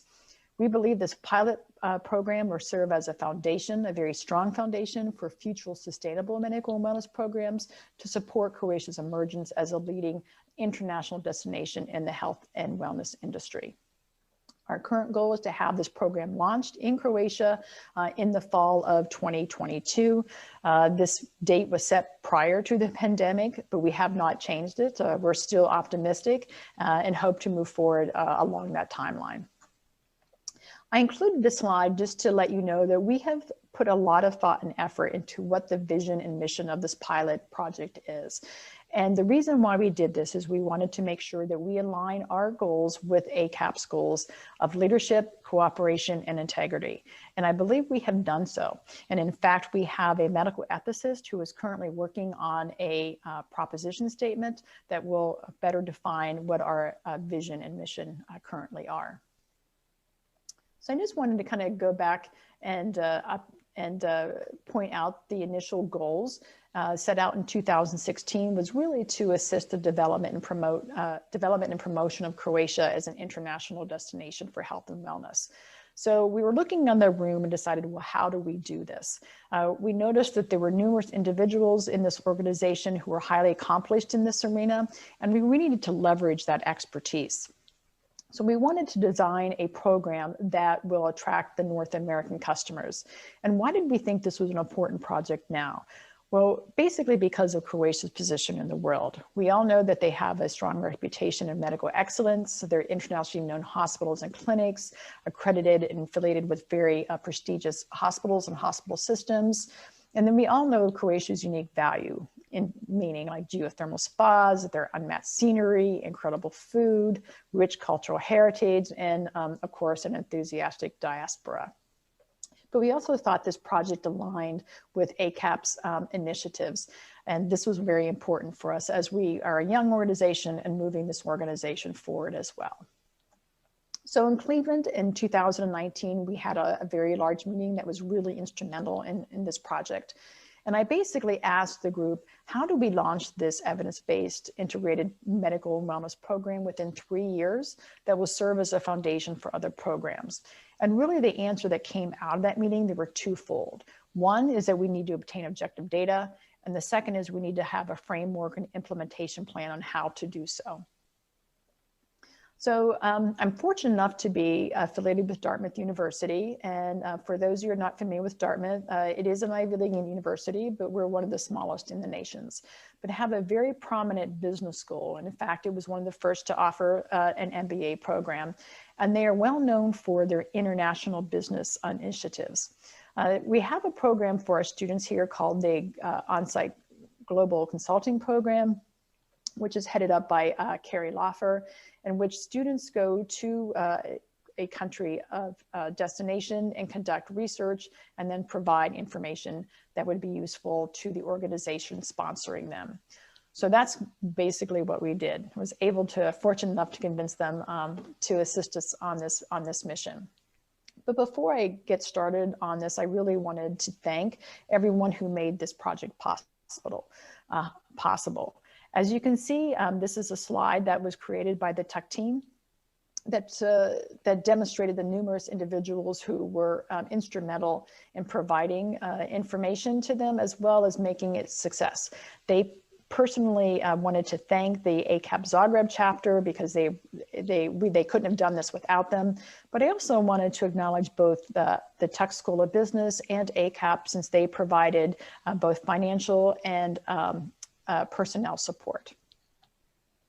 And to kind of give you the impact of the TUC project, this is where we were in 2019. We were basically meeting every 6 months to discuss this project, but we really didn't get it going off the ground. So in September of 2019, I asked that question. By October, the ACAP Executive Board had approved the TUC project. And in November, the TUC team and ACAP leadership was developing and implementing some of the key questions that would be contained in the deliverable. And then in 2019, in December, and 3 short months after I asked that question, we had 5 MBA students and 2 TUC faculty on the ground. And I'm not going to kind of go through this timeline. This is since the evolution of that project. After the TUC team came back in January, they composed their final recommendations and results, and then we started. So this is a very busy timeline. A lot of these are major meetings. And as you can see, we still have work to do and plans to accomplish in November and December of this year. So the TUC project, we really asked them to look at or analyze 3 different systems. One obviously was the Croatian ecosystem, the medical and health industry in Croatia. We also wanted them to look at ACAP, meaning what did we have to do as an organization in order to successfully implement a pilot project in Croatia by the fall of 2022. And we asked the TUC team to give recommendations on how to do that. And that is basically the implementation blueprint that we'll go over in the near future. But basically, I felt that it was a success. Our outcome for the TUC project was a framework for the Medical Tourism Task Force to work with to design the pilot program, as well as long-term strategic considerations for ACAP and Croatia in general. So the project is divided into 3 different sections. And this is the example of the executive summary. They have the project overviews, the 3 different project offerings that they believe would be very successful in Croatia, and then the how-to or the implementation blueprint of how to make that pilot project happen. So as a physician scientist, I'm always interested in the methods section, and it's very important to understand the methods because you understand the strengths and weaknesses of the report as such. And so the TUC team conducted customer research, basically in the form of survey information. They went on site in Croatia to visit all those incredible, beautiful cities in Croatia and along the coastline. They conducted interviews of nearly 100 individuals of professionals in both the private and public medical clinics, luxury spas, hotels, the government, and leading academic institutions, as well as many more numerous to mention. And then they also conducted secondary research, and that's basically information on the competitors in the arena, as well as an overall assessment of the global health and medical tourism industry. So as I mentioned before, that there were 5 major steps for us to implement this pilot and 5 broad activities. Even though it seems like very small amount of work to do, when we analyze the data from the TUC report, we have currently 119 tasks that we need to achieve in order to successfully implement this project in Croatia in the fall of 2022. TUC recommended that we follow 2 paths in order to accomplish our objectives. The first is a focus path, which is basically designing the evidence-based medical and wellness program that will attract North American customers. And the reason why the North American customers were targeted as a segment that we should focus on is because ACAP possesses extensive expertise in this arena. We have knowledge of the current healthcare system, patient expectations, as well as medical and wellness expertise in terms of successful medical and wellness centers in the US. And then we also have the ability to expand educational and research opportunities within Croatia as well. And this will help us focus on the broader path or accomplish the goals of the broader path. And that is basically assisting in designing and implementing systems that establishes Croatia as one of the leading healthcare and wellness destinations in the world. But today I'm just going to briefly go over the focus path and what we're doing with the pilot project. So we believe there's some distinct value to this project because we are using an evidence-based approach. We needed to bring scientific validity to this program, and with the expertise that we have, we're able to do so. But we also wanted to incorporate some of the softer sciences because we felt that that would be attractive to some of the North American customers. And it's one of the areas that in the US that we really kind of need to work on and to improve on. And the last is because this program is flexible and scalable, meaning that we were able to have some flexibility and scalability that would be crucial in designing additional pilot programs within Croatia to help promote and develop the industry within the country. I just wanted to kind of give you a sample of the information provided by the TUC report and why we are targeting the North American diaspora. This is one of about 6 or 7 slides within the TUC report to explain why this is such an important target population. So the current customer base in Croatia in this industry tends to be individuals in nearby countries, basically in the EU. But when I looked at the data, there are 1.2 million Americans of Croatian heritage in the US. And so the TUC recommended that we open up the US markets because this would be a valuable resource for both the industry in Croatia. And also gave us the ability from a U.S. physician standpoint, to address some of the gaps in the U.S. healthcare industry. As we all know, Croatia has a rich heritage in preventive medicine, and we would like to tap into that because it's not really emphasized in the U.S. as well. The TUC team felt that the American diaspora would lead the way for other Americans, and this would be a very important part of the whole process. And the reason being is because in Croatia, the facilities and the hospital systems do not have accreditations that are familiar to Americans. But one of the things that we would do as the diaspora was to provide validity to that process. And this is just a basic overview of the survey data. And when I wanted to point out that 50% of the survey respondents said they were more than likely to travel to Croatia for health and wellness services. And you can see on the right what they were willing to travel for. They were primarily more in the wellness destination, but you can see also that there were some of them that were interested in the medical, what we would consider traditional medicine. And I think this is a really important segment to target on because a lot of individuals don't even know these services are available. So how do we do that? And that was one of the asks that we had of the TUC team. And we needed to organize ourselves in order to have the ability to successfully implement this project. And so what does that structure look like? So our structure is composed of 3 large parts. So the steering committee, which consists of 10 members, are individuals of various professional backgrounds who were instrumental in the TUC project from the beginning. We have created 5 working groups, which currently has over 30 members in the various industries, including business, travel and hospitality, obviously medical and wellness. We have a legal section as well as a section on technology and telemedicine. And you can see on the right, we have a block called the Advisory Council with TBD or to be determined. But these are individuals we hope to reach out in the future that will help assist in the success and implementation of this project. We have clearly defined rules and expectations for members of the implementation team. As you can see here, the steering committee is ultimately responsible to the ACAP executive board.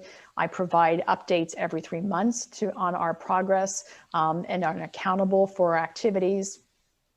And we are also responsible for working with the working groups in terms of the execution of pilot planning and implementation activities. The working groups, as I mentioned, are 30 members currently in the US and Croatia with deep expertise in those following areas. And they really serve as a key source and advice and guidance to the steering committee and are basically on the ground forming this program, pilot program, and what we need and providing recommendations to the steering committee and what we need to do to make this happen. This is our anticipated time to launch. These are the 5 major implementation categories provided by the TUC team. And as you can see, we are on number 1, currently accomplished number 1, a little bit of number 3, and obviously a little number 2 already. So we're aligning on the initial product offering, continuing identification outreach of potential launch partners, and establishing an external founding organization in order so that we can implement this project in the fall of 2022. So our priorities for the upcoming year is to really flesh out the specifics of the program. We want to make sure that this is an high quality evidence-based medicine program with wellness initiatives incorporated within that. We are continuing to commence identification, outreach, and diligence of potential partners by establishing partner selection criteria, cataloging the provider ecosystem within Croatia, and looking at our competitors as well. And we are creating a purpose-driven organizational entity. In order for us to conduct these transactions in Croatia, we will need some sort of transactional entity, and the business group is currently working on that as we speak. So in closing, I'm very grateful to be here with you today and grateful to be able to work with such talented and accomplished individuals. Within 1 year, we had a group of volunteers accomplish multiple tasks, including all hands meetings and continuous research and identification of successful tools that would enable us to launch this program in Croatia. We've analyzed and implemented the TUC project recommendations. We conducted a thorough analysis of their secondary research. We scoped and launched an organizational structure for a pilot implementation teams. We created a working plan, as I mentioned, with over 119 tasks, and it continues to grow. And that working plan is providing directional guidance for the implementation of this pilot. And I have to give Dr. Pavletic credit because he has really recruited highly accomplished individuals to design and undertake this initiative. And it's been one of the best experiences of my professional career. And I'm very grateful for everyone who has made this happen. So in summary, that's who we are and where we're going. I would like to thank you for your time and patience for this presentation. I regret that I could not be there in person. I would have loved to be there in November right now, but I hope to be with you soon. So until then, stay safe, wash your hands, wear your mask, eat lots of soup, and I hope to see you in the near future. Thank you for your time and attention, and I look forward to seeing you soon. Thank you, Gina. It was a very informative presentation, which is the last of the first block, and now the moment has come for us to continue with questions and answers. So all of you, I do kindly remind you once again, do download the event app, do register, and then you will get the opportunity to set the questions for some of our presenters or panelists or people that will now be able to join us for the questions and answer sessions. Laszlo Puchko, however, will not be available through this session, but again, through the event app, you are invited and you can send your questions, so Mr. Puchko will provide the feedback timely directly to you. However, here we have today again Elizabeth and Gina, who are actually talking to us from far away, and we're very thankful for them to get up so early and to be here with us wherever they are. Christina is here in the studio, and you will be able to see us here in the studio once we start the questions and answer session. And a person that hasn't had the opportunity to present herself so far is Miss Grazia Petek. She's a healthness manager at Life Class Terme Sveti Martin. We had already opportunity yesterday to talk something about prevention, about specific alternative healthness and wellness projects and services and products. So we have a short film to present to you the Life Class Terme Sveti Martin.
So we have made an introduction to Grazia that hadn't had the opportunity to present herself before we start with the questions and answers, but we should also perhaps remind you how you can set the questions through our event app.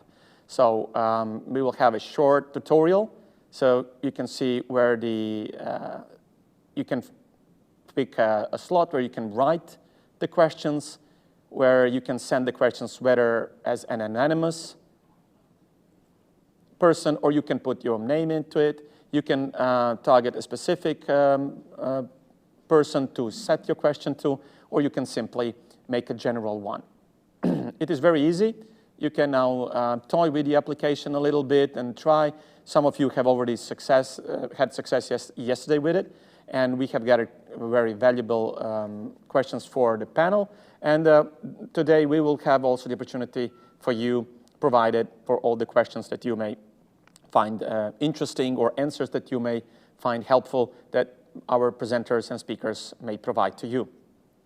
Also, I would remind you that you will get notifications with polls that are not questions, that are polls that may be helpful for us as questionnaires, because we would like simply to get the feedback from you. We're doing this for the first time with the Crikvenica International Health Tourism Conference. We made it from regional to global, but it also required plenty of challenges and new moments and new experiences and constant learning mode. And you are the ones that can provide the feedback. Also, there is a poll provided by our partner, Hyperdesign. So please try to provide answers there as well, because the fastest of you do that, the 5 of the fastest, will get a bundle of services for free, especially on analytics of your performance in digital platforms and online. But let me check if everybody invited to the questions and answer slot are online. I see that they are. So let's start with our questions. So good day once again, everybody. Let's start with Grazia, because the concept of the healthness manager is pretty much new to me. And it is in line with something that Cila presented yesterday. So, Grazia, can you tell us, please, something more about the healthness at Sveti Martin, what it is all about.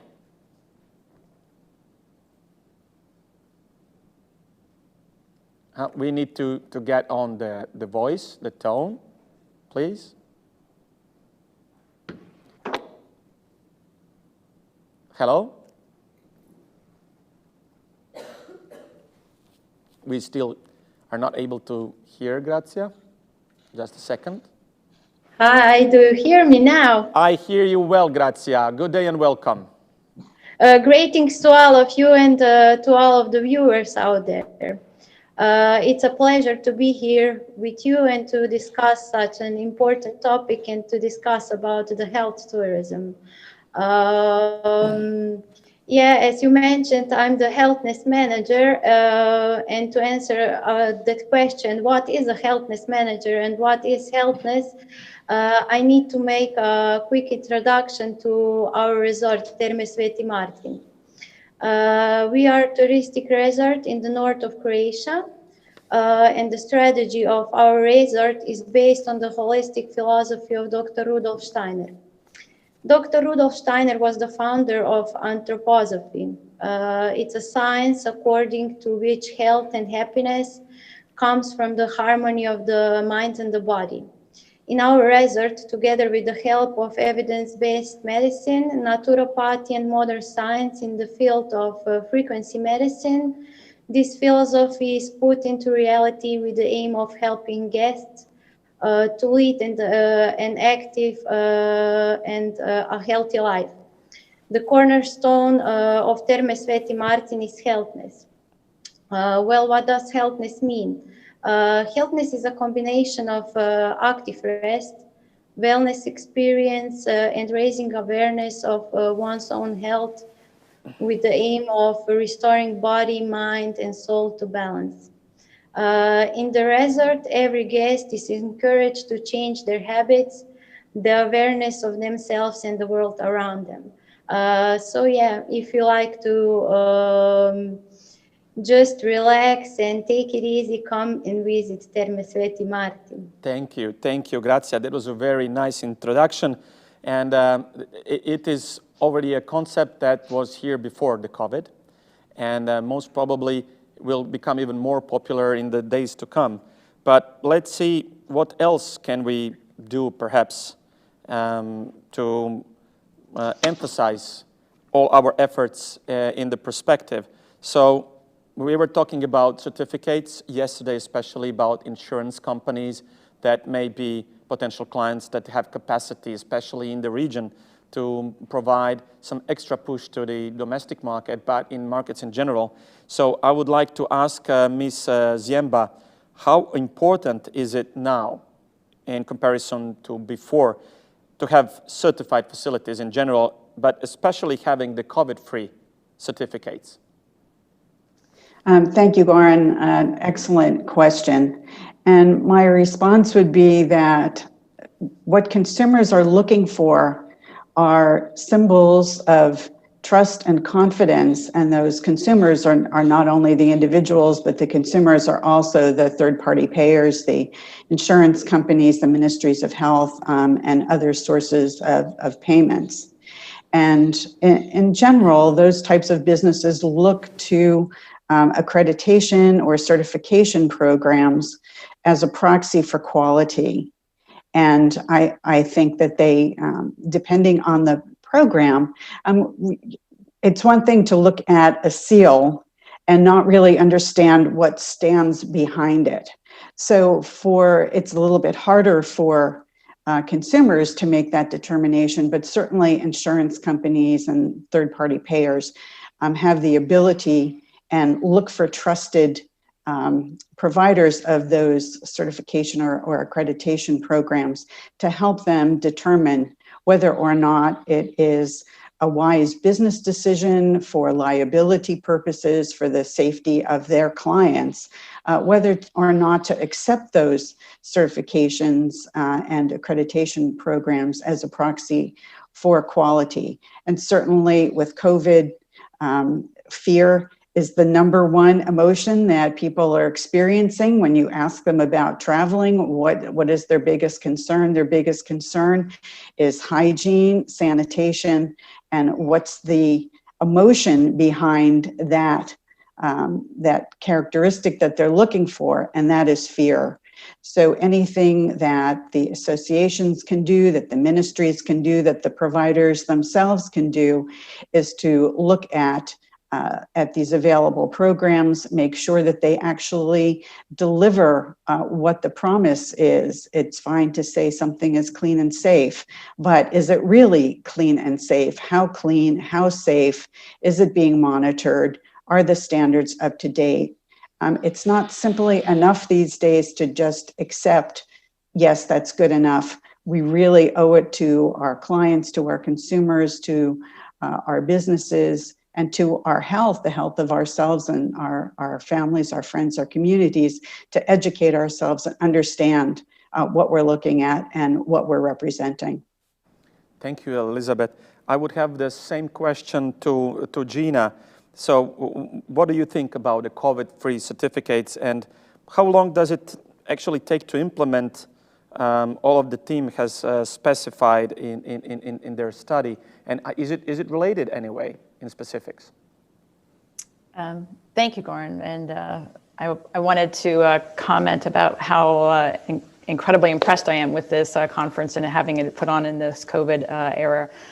But I think my sentiments would be the same as what Elizabeth had mentioned. And it certainly is something that we're looking at very closely. And how do you impart that consumer trust? In addition to some of the ideas that they were mentioned today, we're also looking at what types of industry standards there are in terms of manufacturing and in terms of protocols that would reduce the transmission, and having that consumer confidence is going to be key as we move forward. And it's not just for COVID, but I think, this pandemic will eventually end, but there may be something else. And this thought that the pandemic, kind of the psychological impact is probably not going to go away anytime soon. And so we need to be prepared in the future of how to address some of these issues. Thank you, Gina.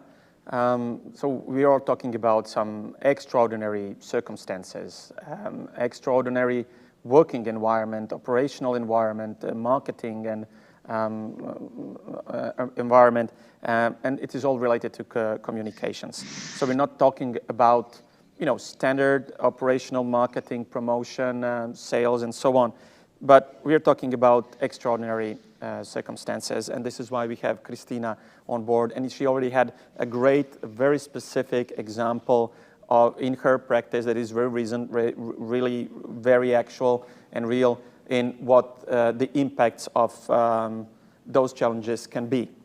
But I would like to know, although you are not an health expert, Christina, and we are aware of that, could you, however, suggest what would be the best way of communication for the public or private stakeholders, the same, so businesses or public institutions, governmental institutions, organizations, and so on, in reaching out to potential patients in times of COVID? Because obviously, we're all, in a way, overwhelmed by fear. And as a primal emotion, I think it is of utmost importance and of utmost intensity to deal with that. Yes, actually, I think that when I was listening to the previous presentations, I think that Elizabeth had in her presentation some really good advice that actually can be applied to your question. You have to work long and hard on building a trustworthy brand, first of all. Mm-hmm. So establishing that, building the relationship that is based on trust means that you have already, before the crisis situation hits, you have to be engaged with your stakeholders in open, transparent, relevant communication. And all these things that are normally just general advice apply even more in this situation. So whatever either private or public institutions have been doing so far in talking to their external stakeholders, in these circumstances, they have to do it more and in a better way. Okay, but in your experience, what is the percentage of companies and organizations that are prepared well for crisis communications? I mean, in general, because none of us has been prepared for what is being staged at this moment, but in general, what is the percentage of businesses or entities that are prepared, let's say, at some considerable level? I'd say that this very much depends on the size of the business. First of all, the size of the business somewhat depends on the industry in which the business operates. In general, normally very large corporations and large organizations, especially if they have some kind of an international or even global footprint, are much better prepared than medium-sized businesses or small businesses or micro businesses. So as we go, as the size decreases, with the decrease in size, I'd say that the preparedness also decreases because there are no capacities, no resources, or no awareness about how important it is to get ready, to identify your issues, to be very well aware of what can become, what can grow, what can emerge into a crisis situation, and then to put in place protocols that will help you react quickly and in the best possible way. So with large organizations, they have to do so many things that for them this is just one of the things that they have to do. And I'd say in 50% of the cases, they normally have some kind of a protocol in place. But with very small businesses or even medium-sized businesses, unfortunately, what we see is that there is no readiness, there is no preparedness. Sometimes when they already live through a crisis situation, that helps that they get a little bit more ready for the next situation, but in general, they will not invest resources in this in advance. So it's a lifetime learning process for all micro and small businesses, I guess. And just connected to it, we're talking about big systems. However, what do you say globally? Because you will be speaking in global events sometime soon, and you have the experience, maybe even these days, about those matters. So globally, do you think that private, like corporations, like private stakeholders or public stakeholders, who would you say was readier for the COVID crisis in communications? I think it depends very much on the country we are talking about. So we have in Europe, I'd say, we have countries with very well established and developed institutions where the public sector might be even more advanced than the private sector. And when that is not the case, when we are talking about countries such as Croatia, where the institutional framework is still kind of developing and growing, then definitely the private sector is more ready. Okay, thank you very much. Regarding the adapting, I would like to get back to Grazia and to learn how they have adapted. They're not quite small, they're not micro. They had the facilities that could be very useful regarding the healthness and wellness in these times of COVID, even post-COVID. So, Grazia, the question to you is, how did Terme Sveti Martin adapt to a situation? Well, this year has been very challenging for the tourism sector, as you all know. It was also for the medical tourism itself. More than ever, we had to be adaptable and change our established business habits, which was very challenging at times because we have a lot of people who are working for our company. However, this global pandemic is forcing us to change our ways of thinking and our fundamental strategies, which is not necessarily a bad thing if you ask me. What has probably become clear to everyone today, and we at Terme Sveti Martin have known it for a long time, that the goal of our work is to focus on high quality services and facilities, ensuring a safe and carefree stay in our resort for the guests. People nowadays prefer secluded and isolated locations amidst the green nature, peace and quiet, without them being overcrowded.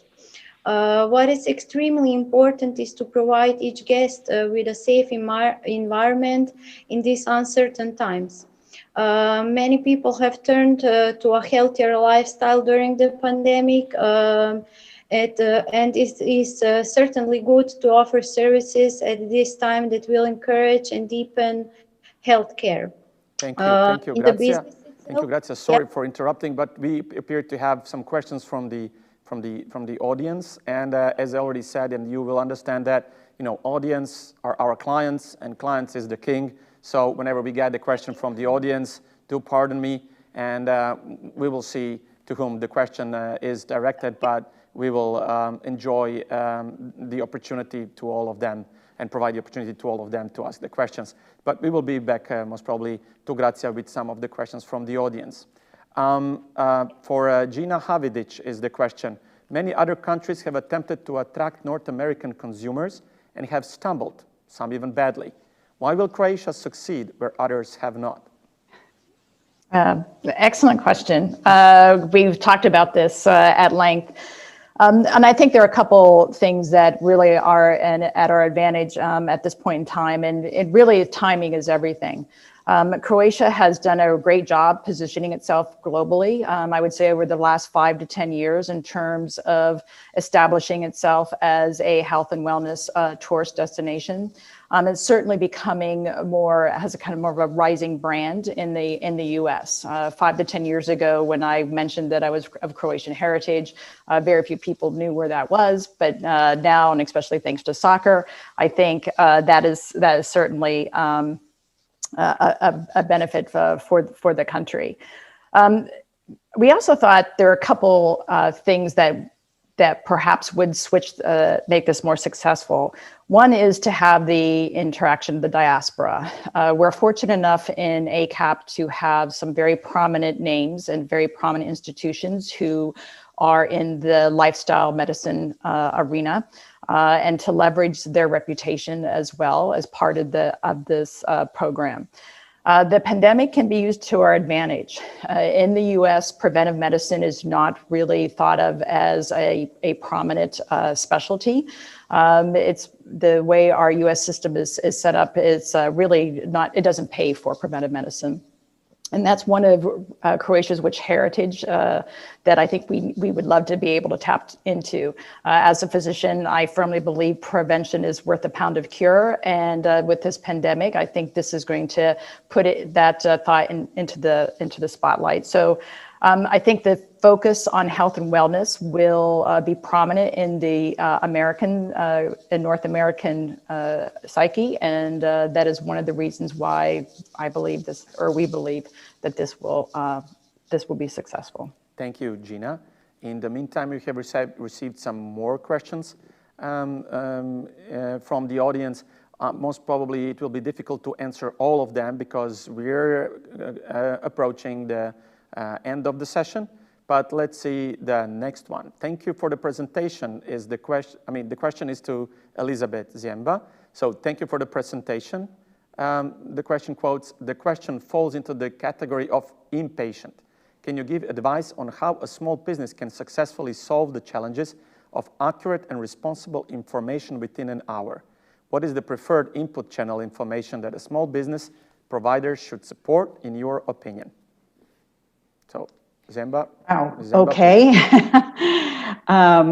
If I understand that question, I'm not sure if it's coming from a healthcare provider or just a general service provider, but I would respond by saying, first of all, you have to know who your clients are and then apply the 5 I's to that particular client. And at this stage of where we are with COVID, I think the important thing that we need to do is to take our time to build trust and confidence in our services. It's not something that we can expect will be done as quickly as the decision-making process had been before.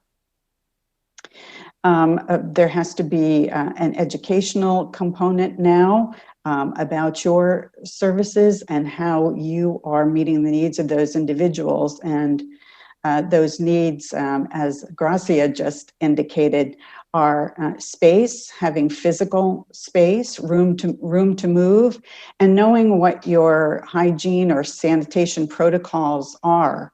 So I think there needs to be an investment in a lot of sort of pre-education before you might have that 1 hour conversation or meeting with your client or patient, that you want to prepare them as best you can with what to anticipate. And this morning I was watching the videos about Croatia and what a wonderful place it is, how much I've enjoyed being there and how much I look forward to being back there again. But I know that those images are not, first of all, what I want right now. I don't want to go to a big soccer stadium filled with people, nobody wearing masks. I want to go to this beautiful spa where there's green space, where I check in and people at the check-in desk have masks on. There's there are hand sanitizers there. They've communicated to me what I can expect in terms of their cleaning protocols.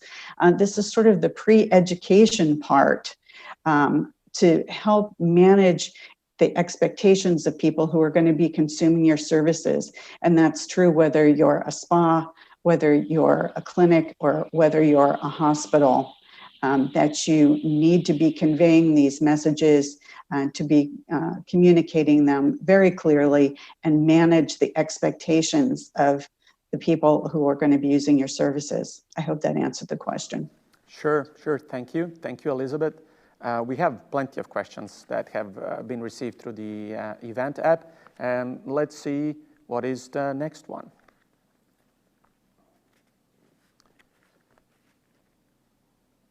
Okay, thank you for clarifying that not every situation is a crisis. So I think that this question would be for Christina. What is the boundary point of demarcation between repeatedly dealing with multiple crises, business stress, let's call it, situations in the short term versus the agile way of doing business? Just as personal health can be disrupted by a lot of stressful situations in a short amount of time, how many crisis business peaks can be practically acted upon in what time frame? A very complex question, Christina.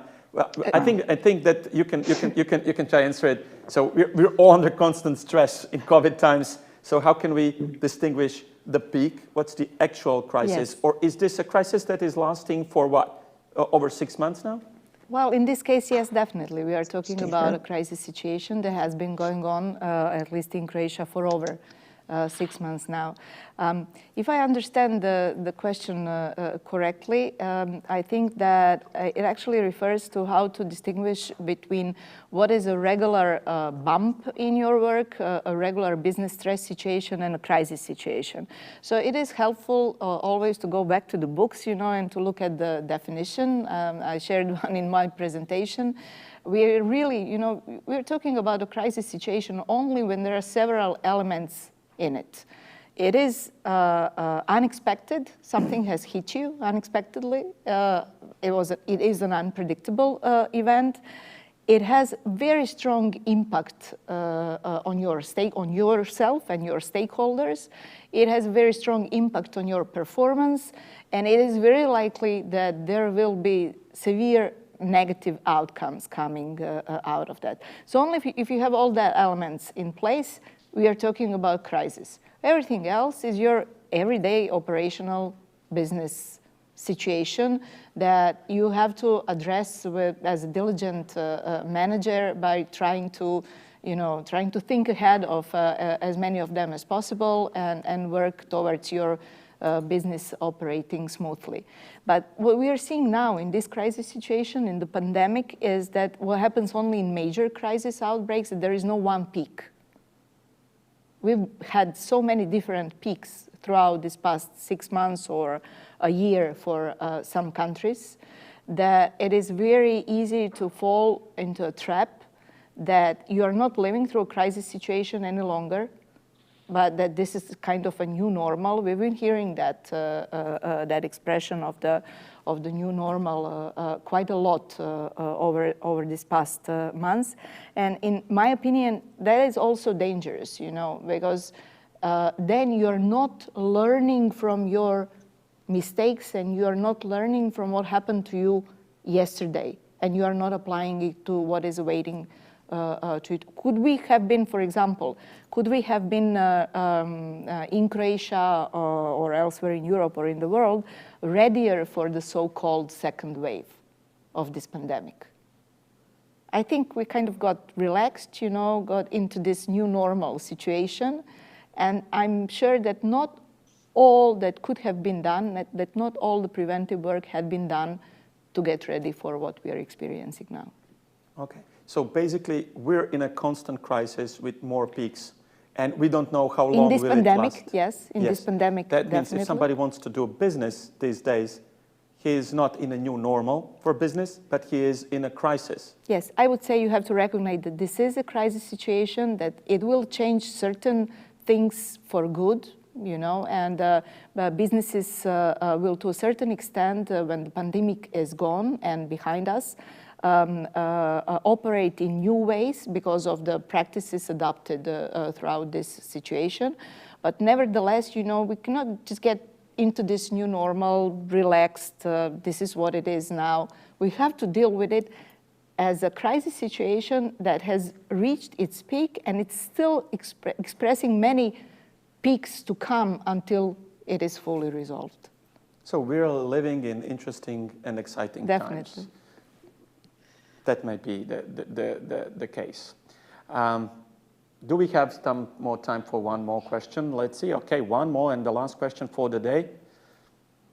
I'm glad that it is for Elizabeth, because I know that she woke up pretty early today. What is time back home, Elizabeth, at this point? I have to say that I am currently in Lisbon, Portugal, so I didn't have to get up as early as Gina did. So Gina is the victim of this questions and answers session. She is. All right. So. Nevertheless, we had a question for Elizabeth, so if we can have it once again, please. Regarding your theory of 5 eyes, how much can we believe the information that we are receiving today, especially during COVID-19 times? We can believe information from trusted, authoritative organizations. And as the professor who gave the opening presentation yesterday morning explained beautifully, and it was just an amazing way to start this wonderful conference. He explained that we are learning about this disease, and because the learning is ongoing, what we are advising people to do is changing as we understand more. And some people are interpreting that change as uncertainty, or scientists don't know what they're talking about, instead of looking at this situation as unique, novel, and unfolding, so that the learning is continuous, and it's going to continue that way. We are not going to reach an end with this disease anytime soon. So, of course, deciding which sources are trusted are, especially from the US perspective, it's hotly debated. There's so much misinformation, but we are thinking intelligent beings. We have to engage in the thought process. Where is the information coming from? What is it telling us? Which science can we believe? Certainly we can look at organizations like the World Health Organization, like the Centers for Disease Control, Johns Hopkins, other well-established international organizations with solid reputations. Yes, we can trust that information. And we need to engage as healthcare professionals, as people who are in tourism, hospitality, that we have the best interests of our clients, our consumers, our patients, first and foremost, before just making money, that their health and safety is our primary concern. Thank you very much, Elizabeth. Thank you for the informative answers. I almost feel sorry that this conference is not going to last throughout the weekend, because I see every single day with every single block we get more and more questions and feedback from the audience. So we're just getting ready for the last block of the day, which will be telling us more about the promotion and communication in health tourism, especially these days. So I think that was a great introduction to that, and I think it's very important. I think that one of the messages, importance of this Crikvenica International Health Tourism Conference is in communication with the audience, from the speakers, and interaction on panels and questions and answer sessions, but also the networking opportunity that you can all benefit of in networking on social networks that we have provided for you. That can be a platform to all of you to get really reliable information and data from all over the world, for all across the professions, that can help you to distinguish your own path in communications and in businesses and in everyday behavior in these challenging times. I would like to thank Christina again for having us, or for having her here in the studio today, and all the speakers and panelists. Thank audience for attending the first part of the second day of the conference, and we are welcoming you again at noon on a second part, talking more about communications and promotion in health tourism. Till then, stand by, stay close to your devices, and be patient until the next block starts. Thank you.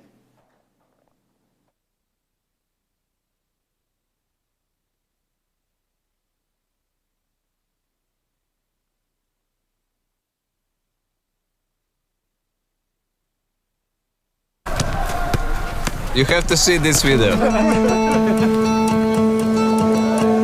When you come to Croatia, you have to visit the city where I have found my love, Dubrovnik. And you have to visit my Slavonia.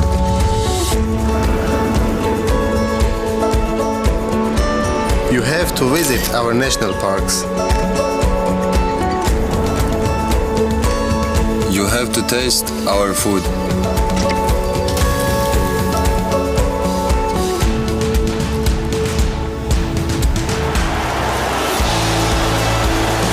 And see a concert in this place. You have to learn the game in the local playground like we did. And hit the basket on his court in our city, Crikvenica.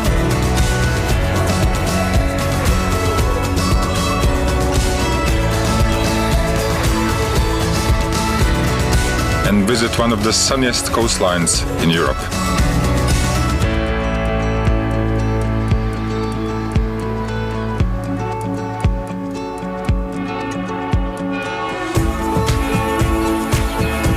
You have to enjoy coffee on any of our squares. And see the most beautiful Croatian building.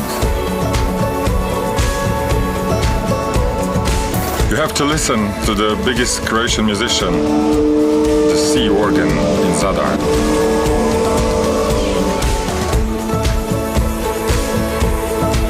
And see the great cannon fire off in my city, Zagreb.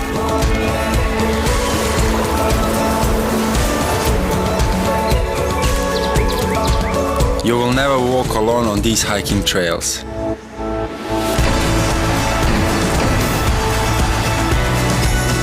You have to party all night.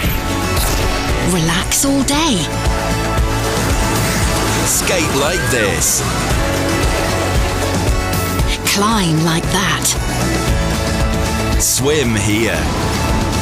Cycle there. Sail everywhere.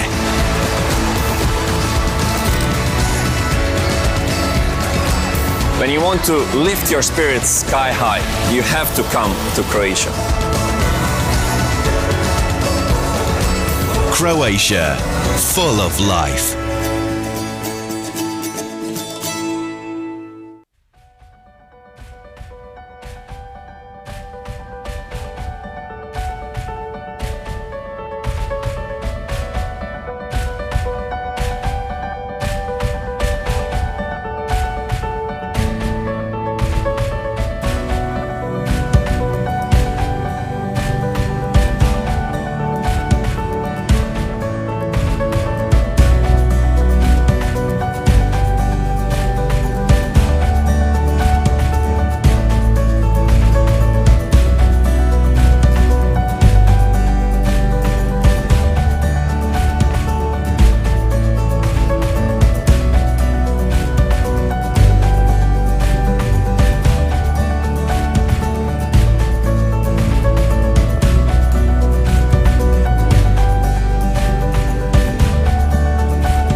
Poliklinika Terme u srcu Mediterana u mjestu Selce, povijesnoj lokaciji 100 metara od mora. Čisti gorski i morski zrak, mirisi mediteranskog bilja i 2500 sunčanih sati na godinu čine Terme Selce jedinstvenom klinikom na moru. Terme Selce je prva privatna ustanova za rehabilitaciju i zdravstveni turizam u Hrvatskoj, koju su osnovali 1989. primarius Ivan Brozičević i doktorica Vlasta Brozičević. Sa svojim stručnim timom primjenjuju holistički pristup u radu s pacijentima svih životnih dobi. U proteklih 25 godina u Poliklinici Terme Selce razvili smo 6 osnovnih područja medicinskog djelovanja, vrhunsku dijagnostiku i terapije fizikalne medicine, rehabilitacije i reumatologije, internu medicinu i kardiologiju, neurologiju, kirurgiju, ortopediju i dermatologiju, te individualizirano prilagođene programe well-beinga, rejuvenation i druge. O uspjehu Termi Selce svjedoči preko 30.000 zadovoljnih pacijenata iz 86 zemalja svijeta i 6 kontinenata. Svoje povjerenje poklonili su nam i vrhunski sportaši. Više od 120 olimpijskih, svjetskih i europskih šampiona zaštitni su znak Poliklinike Terme Selce. Prateći ritam i potrebe modernog čovjeka, Poliklinika Terme Selce daje novu kvalitetu zdravstvenoj i turističkoj ponudi Crikveničko-Vinodolske rivijere, postavši simbol za rehabilitaciju sportaša, aktivnog stanovništva, mladih, starije populacije te osoba iz svih područja javnog života. Pojedinci i grupe, kao i turisti, korisnici su naših jedinstvenih zdravstvenih i well-being programa. Poliklinika Terme Selce je stekla izniman ugled u zemlji i svijetu, zahvaljujući individualiziranim visokostručnim programima rehabilitacije i fizikalne terapije. Svakom pacijentu pristupamo holistički te prema pojedinačnim potrebama, mogućnostima i zahtjevima kreiramo jedinstveni program, čime ostvarujemo efikasnost i učinkovitost u očekivanom vremenskom okviru. Naš tim čini 44 visoko kvalificiranih stručnjaka, od liječnika specijalista, medicinskih sestara, fizioterapeuta, psihologa, kineziologa, nutricioniste i masera u suradnji sa vodećim hrvatskim i svjetskim ortopedskim i traumatološkim bolnicama. Uz stalno usavršavanje i uvođenje vrhunske nove tehnologije, razvili smo naše protokole u prevenciji i sanaciji ozljeda. Naši protokoli omogućuju učinkovit i brz oporavak, te uspješan povratak punoj aktivnosti osobama svih dobnih skupina.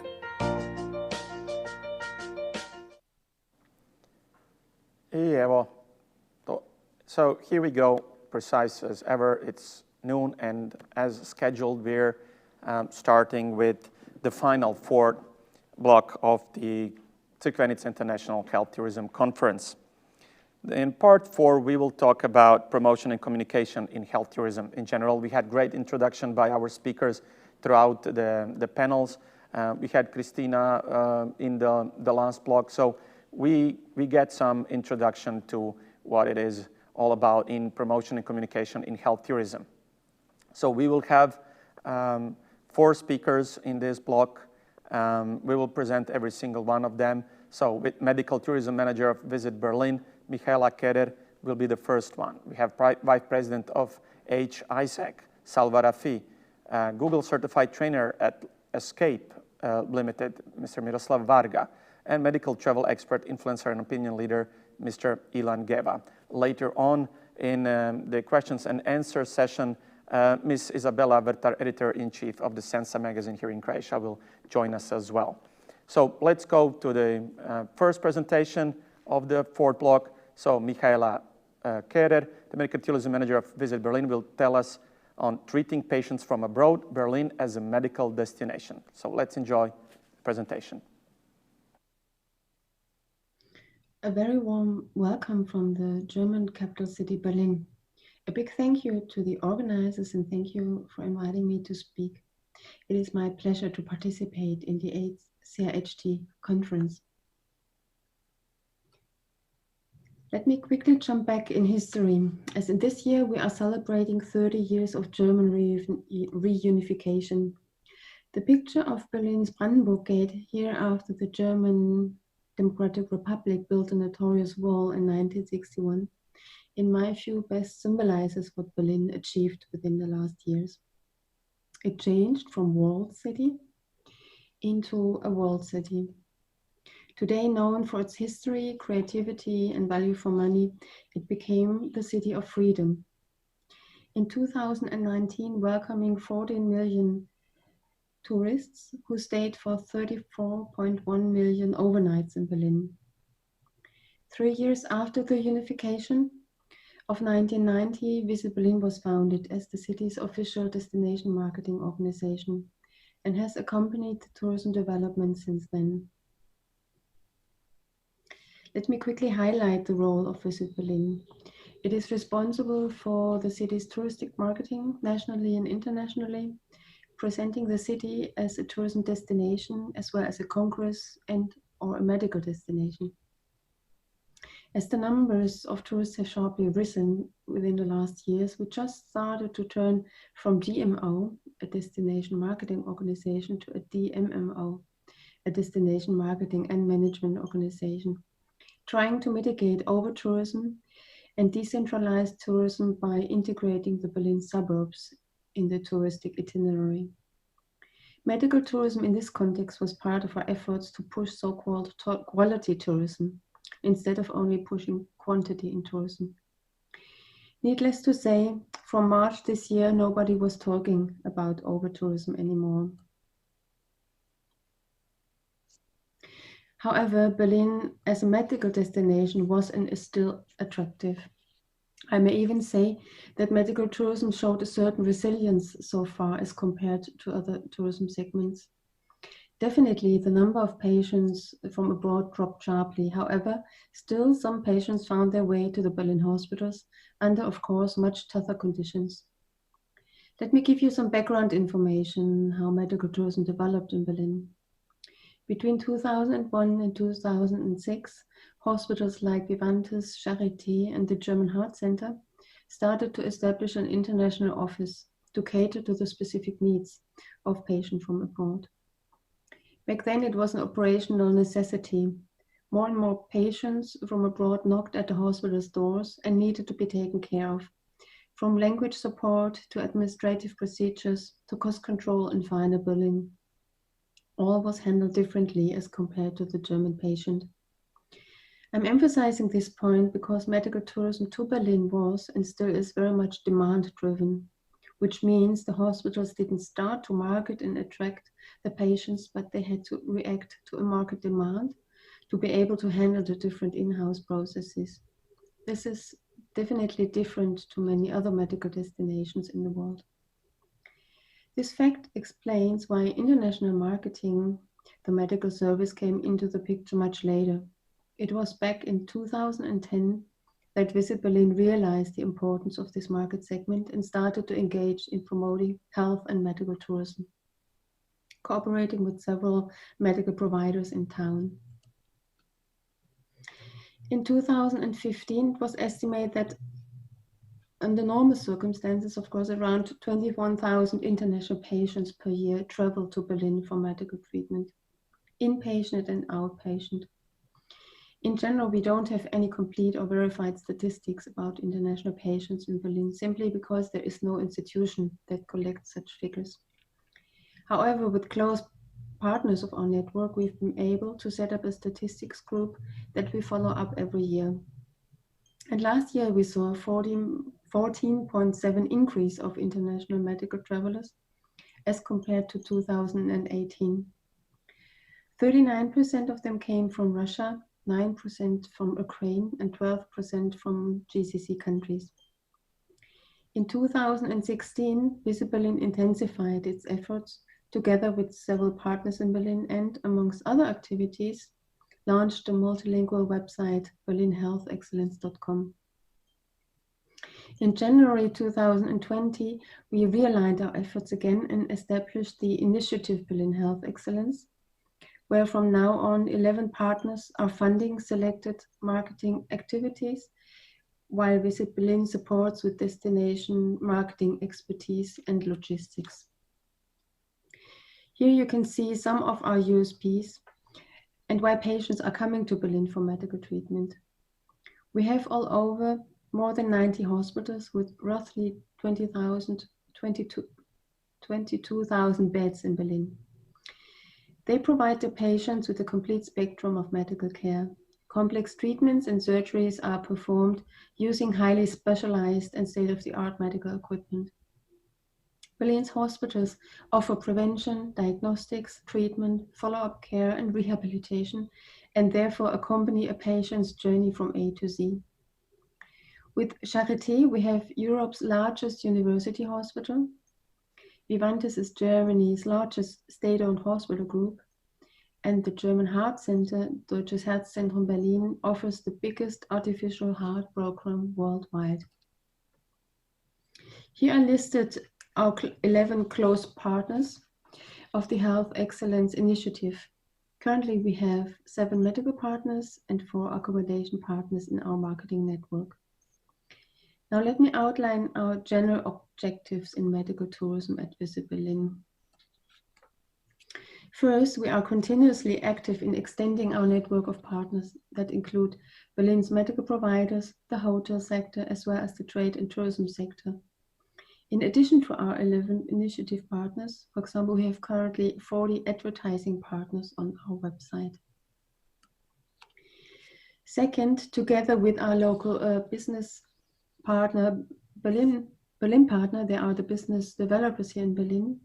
We are strengthening the medical providers by offering seminars in quality control, educate in legal aspects, in intercultural sensibilities, and how to successfully run an international office. Third, and again, under normal circumstances, we are active in internationally marketing Berlin as a medical destination, for example, by attending medical tourism fairs and conducting events in the GIS, GCC region, as well as in China. Due to the corona pandemic, of course, in 2020, we had to put most of our marketing activities on hold. Fourth and last, we're aiming to increase our visibility and in the same time accessibility. As I already mentioned, one of our biggest efforts was to get our website berlinhealthexcellence.com online, where patients from abroad can find comprehensive information about medical treatment possibilities in Berlin and can directly contact the Berlin hospitals without any intermediate facilitator. Here I gave you some features of our website. Right now we have more than 35 medical facilities listed. We have 94 chief physicians and specialists, 29 medical departments, and 27 accommodations. The website is set up in 5 languages: German, English, Arabic, Russian, and Chinese. And most probably in November this year, we will have additional information on our website to arrange a video consultation with one of our Berlin specialists and also to receive a second medical opinion. As I already indicated, Corona had made us pause many of our marketing activities. However, we conducted several online seminars, some with the support of the German National Tourist Office, informing media and travel agencies in selected markets about the current situation in Berlin, the upcoming highlights, and the medical services. We also reached out to our hospital partners and investigated about their preparedness in offering video consultations for international patients. It turned out that many of them have been already technically equipped, which is why, as I indicated in November, we extend our website with telemedical services such as video consultation, doctor-to-doctor calls, and second opinion. In order to push this service, we scheduled already a marketing campaign on the Arabic, Russian, and English website of Deutsche Welle, dw.com, which is the kind of German BBC. Yes, as I mentioned before, medical tourism to Berlin is very much demand-driven and sometimes even has the character of an occasional business. A hospital's revenue only to a very small percentage relies on the international business.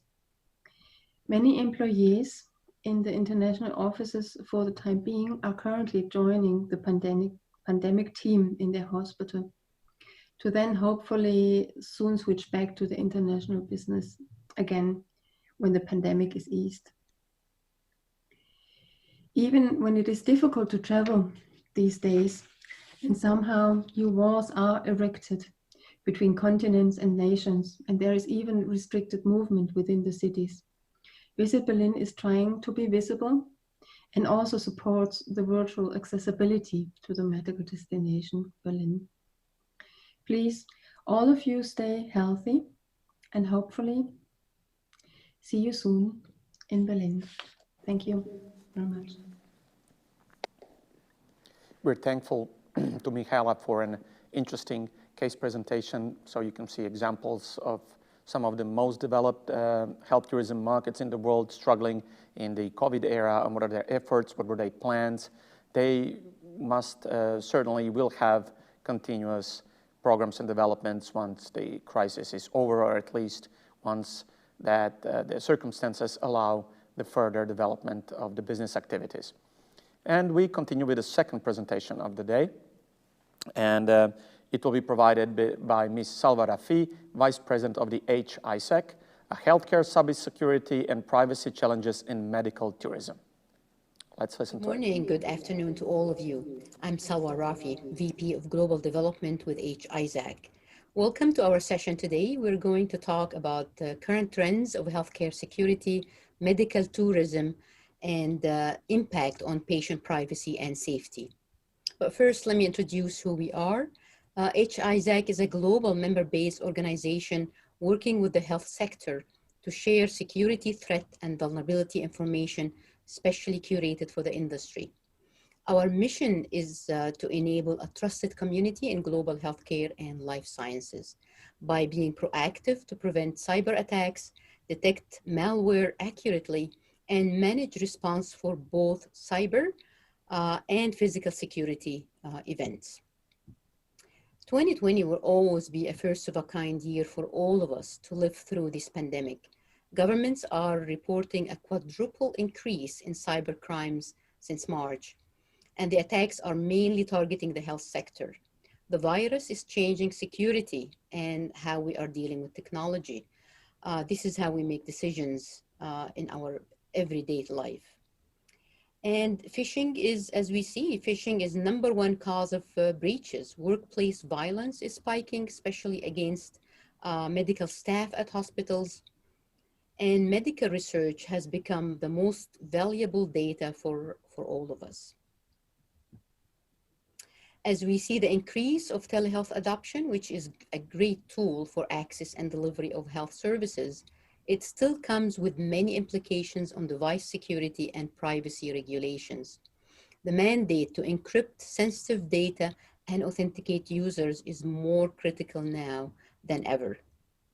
Another emerging trend in healthcare that has started a few years ago is medical tourism, which is expected to continue to grow as people travel to seek less expensive options for their medical procedures. And it involves a wide cycle of stakeholders, with the patient or the medical tourist sits there in the middle, surrounded by physicians, brokers, marketing campaigns, insurance, and the travel industry. The most common procedure would typically be dental care, cosmetic surgery, elective procedures, and fertility treatment. And the table here highlights the huge difference in prices among countries for a heart bypass procedure, as an example.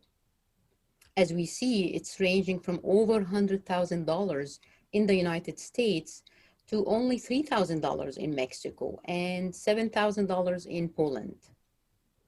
So we should be vigilant to monitor the trends and associated risks of medical tourism, because we see big variations in the quality of clinical outcomes, which are heavily dependent on local practices, hygiene measures, and KPIs in each country. Also, the mobile patients can initiate endemic infections through the spread of cross-border pathogens.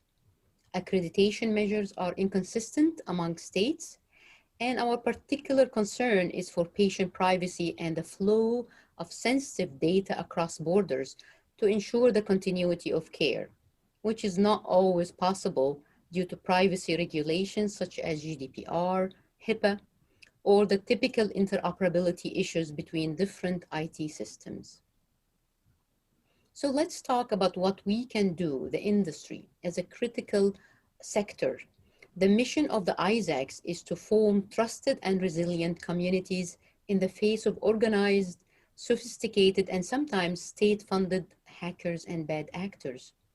This is why we need to stand together and protect our data. When you join HISAC, you will have over 4,000 analysts added to your team, working with you and for you, to help you build your strategy and share experiences and best practices when you need them. Our members are great companies to associate with. We have the top 50 global med device manufacturers, top pharma organizations, and largest public health systems in the entire world. And this is our membership mix this year.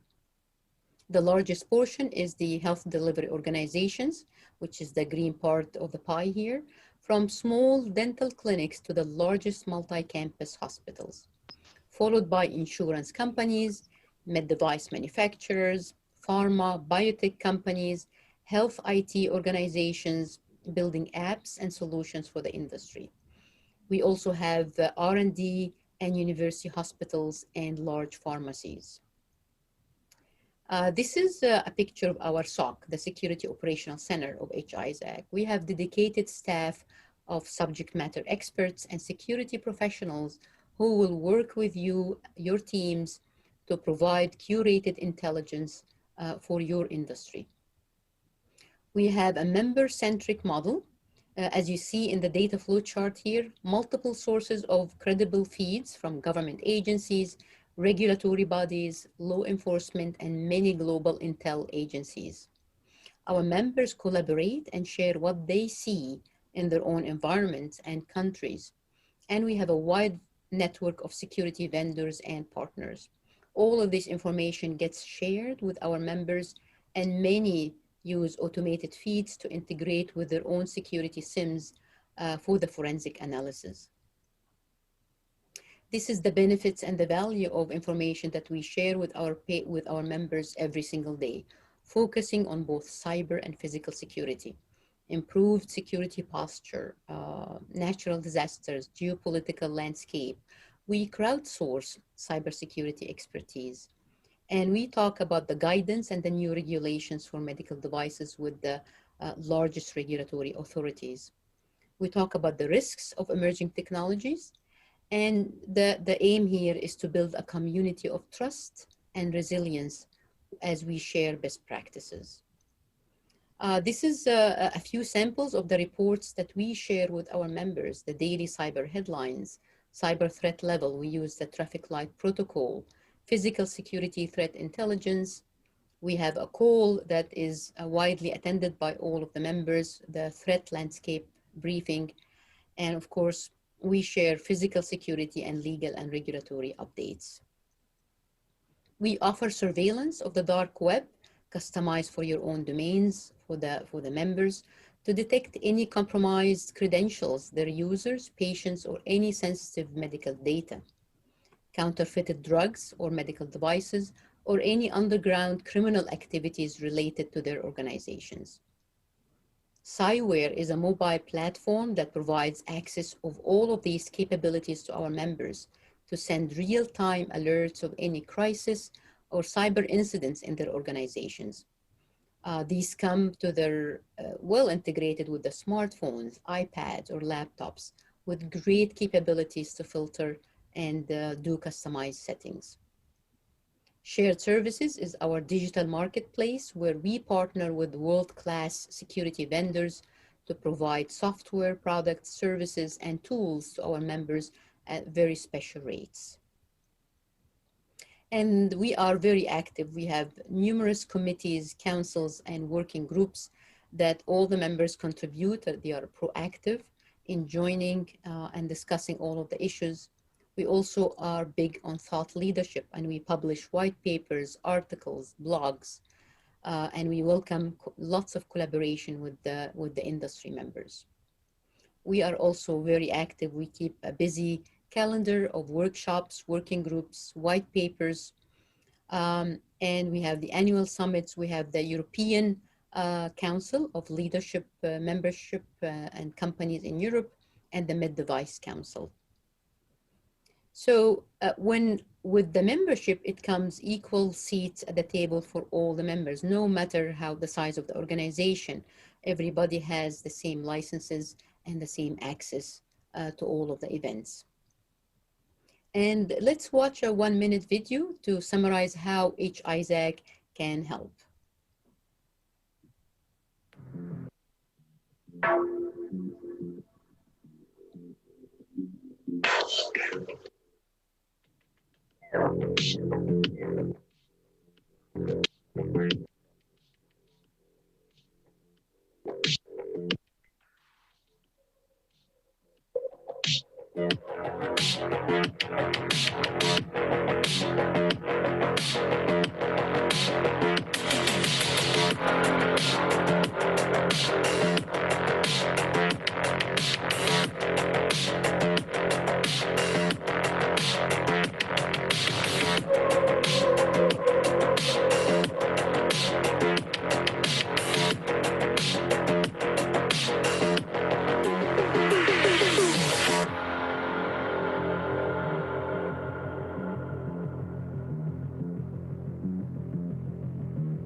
So with that, I thank you very much for your time today.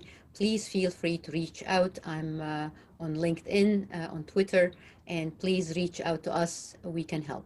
Thank you very much. Thank you, Ms. Rafi.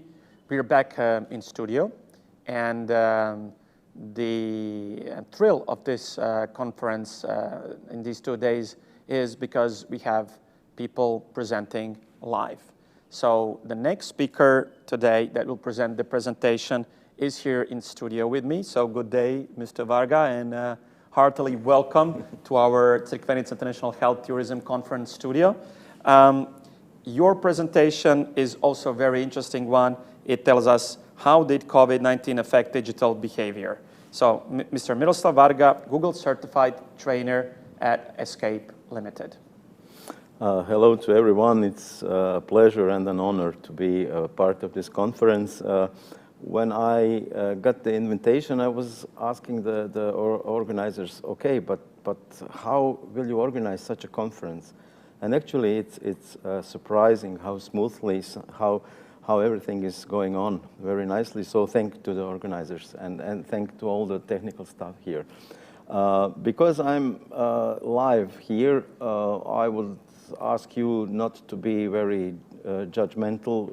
Maybe some mistakes will happen, but the most important thing is the data is accurate, and I will share some data with you. First of all, we live in a world where our mobile devices are not anymore exclusively used for communication. They are used for everything, actually, for translating, for checking the time, for some information, for the weather forecast, for whatever we can, even for some maintenance of our homes and other stuff in our flats or apartments or homes that are connected to the internet. We are using our mobile phones actually for everything.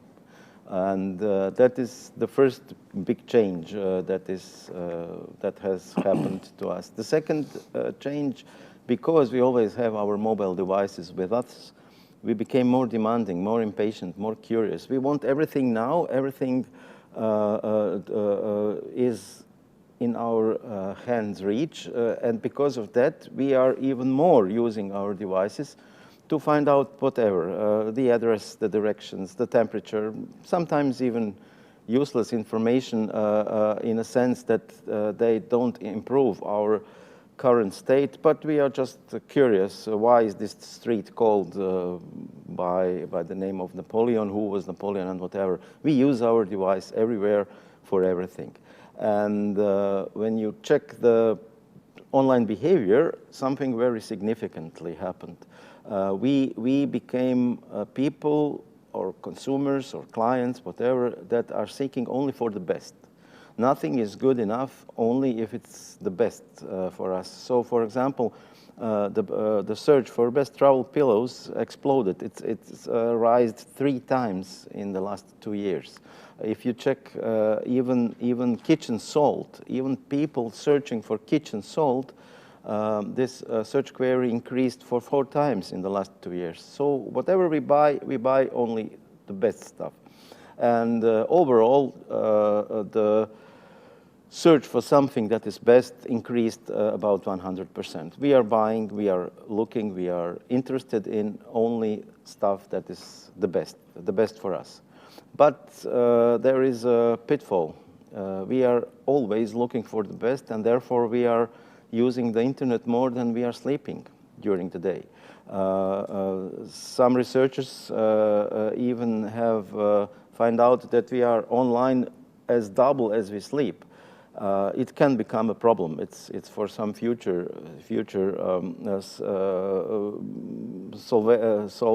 problem-solving stuff, but it is a process going on, and it is unstoppable. People are online all the time, everywhere, for everything.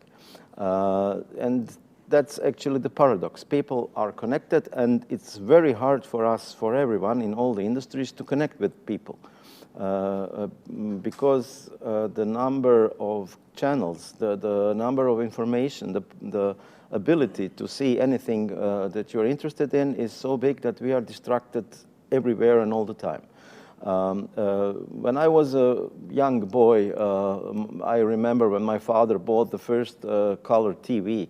All the people in the street came to see this wonder of technique, to see what is going really colors on a screen, and it was a surprise for everyone. And I remember we had one TV set and about 50 people in the room watching a football game or watching some interesting stuff that was going on. Today things are completely changed. Scarce. Reach was scarce and attention was plentiful, and now reach and attention completely changed the position. We have now reach to everyone, but we cannot get enough attention to our product. And even what is more surprising, national borders are not important anymore. At least in Europe, this process is going in a very interesting direction. 60% of people in Italy and Spain, they don't even care if something is across the border. 80% of the Scandinavians, people everywhere in the world expect everything on the net is buyable wherever you are. And this process is going on. There is a significant change in behavior, a significant change in demand, and a lot of, especially medical tourism facilities, are trying to catch up because now the first contact is usually online. You can, and you have, there was an explosion of these online services like Zoom, like Hangout, Google Meet actually, and others, because people have the first contact and want to see a person, not a robot, answering questions. And because of that, a lot of online communication has been established that in a way supplemented the physical behavior. And the COVID just added some additional accelerators to this process. What has happened? People were, of course, interested in buying only the best. But now it's not only the best. It's asking companies, clinics, or whoever they want to do any interaction, what can you do for me? How can you help me to overcome this strange situation? What is your attitude towards my problems? That was always there, but now it's much more emphasized. Much more people expect companies, clinics, and everybody from offering services or products the answer, okay, but what can you do just for me? Not for the general public, not for all the buyers, but just for me. And the second very interesting thing COVID has added to our behavior changes is what is your brand doing to help overcome these situations? What are the efforts of your company to help us all? And that was a very interesting change of attitude. It's now not only what can you do for me, but what has your company done for everybody else? How can you contribute to this fight against the virus, against whatever is the new normality, so-called? How is your company contributing to overcome these strange new obstacles?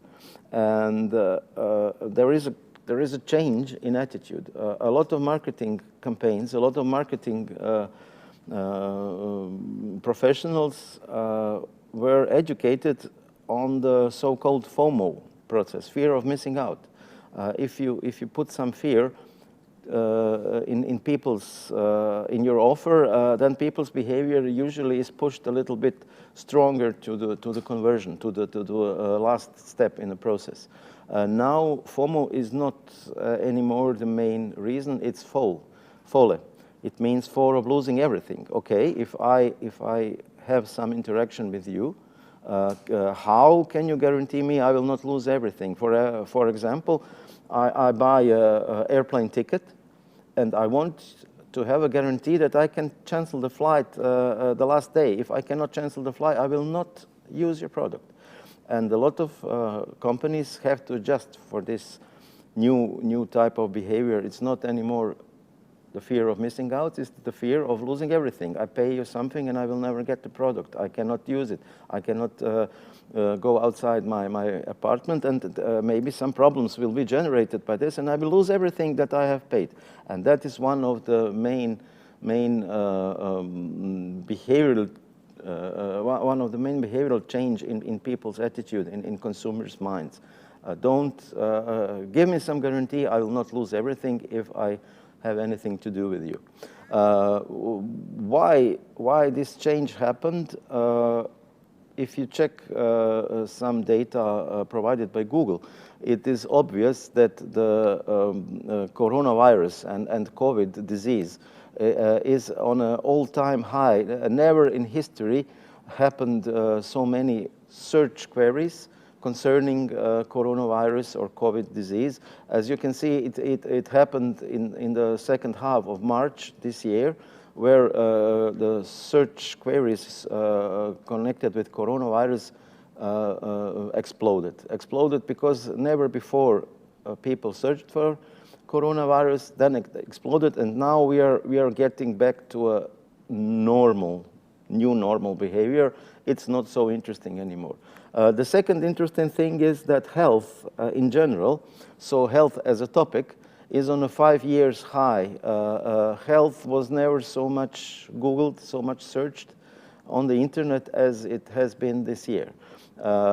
This can be a good input for everybody in the health industry, because people are interested in, people are showing great interest to things connected to health in general, especially with Corona connected, but health in general has a high demand in people's search behavior. For example, we have a lot of clients that are offering in Italy some dental services, and if you check the period between March and April, there was a almost all-time low in demanding in searching in Italy for the search term impianti dentali, but it's bounced back just like nothing happened. It bounced back, and it's if you check the lines, if you check the results, it's almost like nothing happened. April and March and April, if you neglect this data, it's almost completely like Corona never happened before.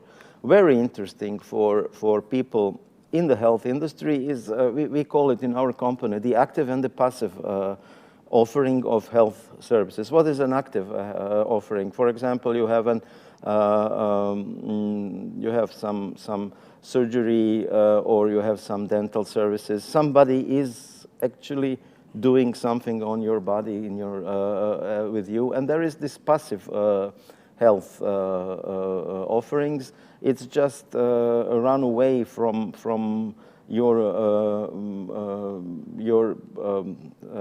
living place because something is bothering you with allergies. You just change the place where you are living, and you will solve some of your health problems, like allergies, bronchitis, and some other things. Some people should avoid strong suns and so on.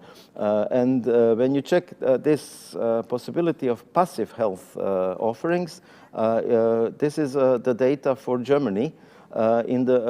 Since 2004, the last 17 years, Germans have a very similar behavior concerning diet. Because on December, nobody cares about diet, and in January, there is a great demand of searching for diets. And this year happened something very interesting. In March and April, nobody cared about diet. But now it's bouncing back. So people are getting used to this new normal situation. And whatever happened before the Corona crisis is slowly entering in our lives again. We are used to this Corona changes and have learned in a way to live with them. A very interesting thing is, I mentioned already, bronchitis. If you check, it's also for Germany. In the last 17 years, in February, there is a great demand in Germany for anything connected with bronchitis. There is an explosion of bronchitis problems in Germany. And sometimes the solution is just to change your living place, go somewhere for 15 days or 2-3 weeks, change just your address and your problems will be solved. And because of that, we had a nice analysis. I will show you the results, but just to show you, bronchitis is very interesting. In February, allergies have also a seasonal peak in Germany.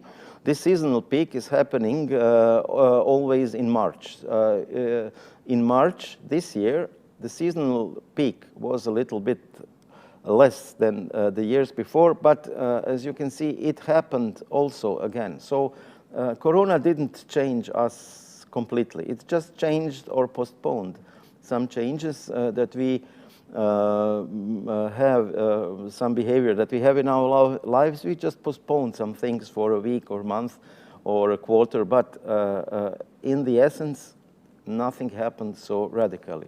And also the search for diabetes type 2, it has a nice steady growing search query increase. People are interested because the disease is increasing. It's also data for Germany, and if you check, you can check every country in Europe. It's almost the same. This line goes the same, more or less up and downs, but it shows a steady increase in searches. What have we done with the Quarner cluster? A very interesting usage of Google's data provided by Google's consumer survey. Google's consumer survey is just a questionnaire. When you enter a website, you get one question that is paid 10 euro cents, and it's a price for an answer that concerns yes or no answers.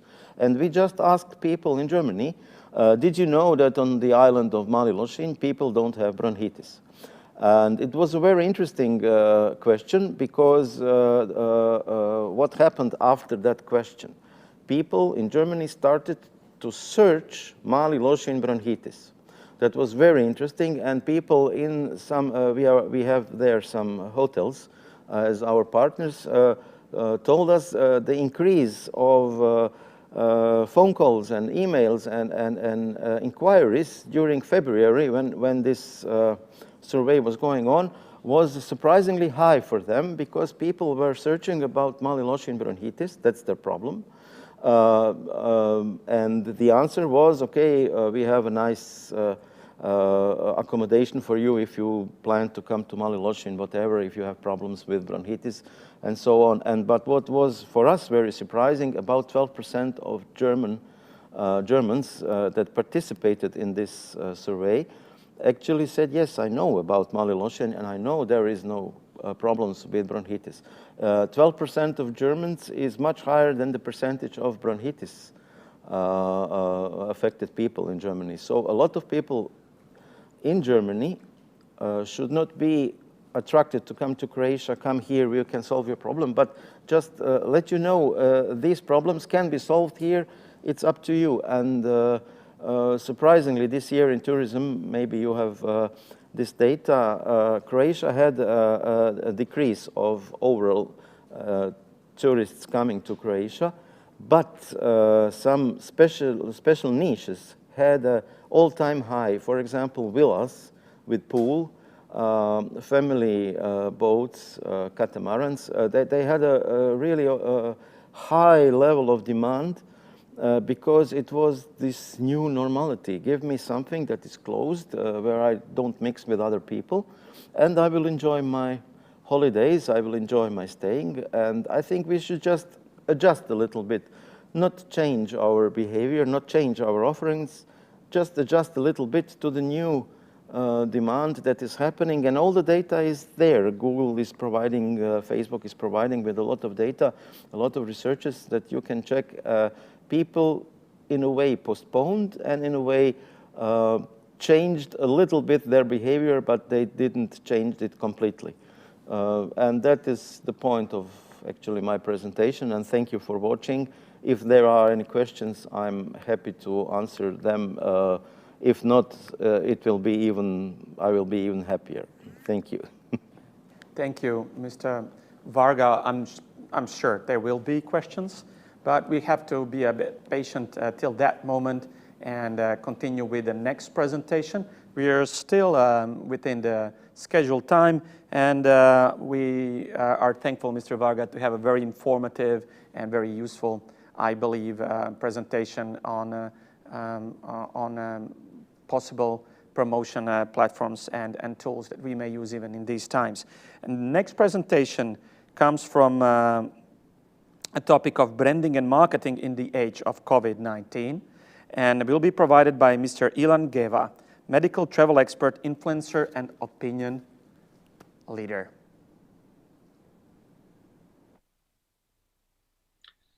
Hello, everybody.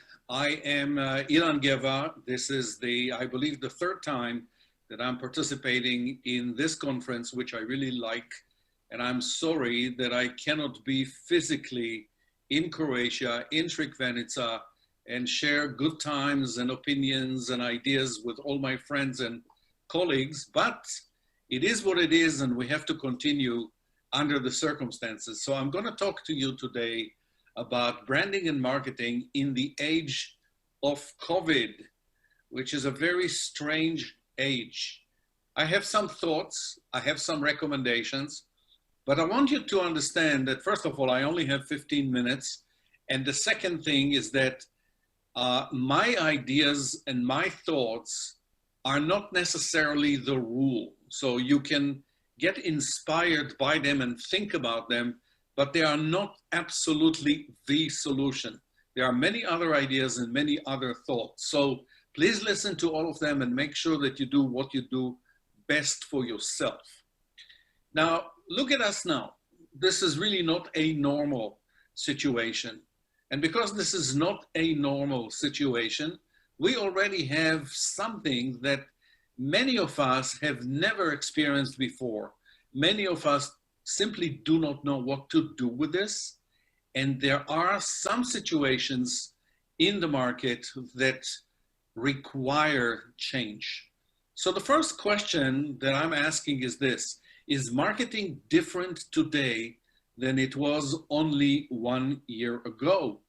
And my answer is definitely yes. Number one, there is a lot of fear. Consumers as well as providers are not as open to all the offers as before, and preferences of consumers have changed dramatically.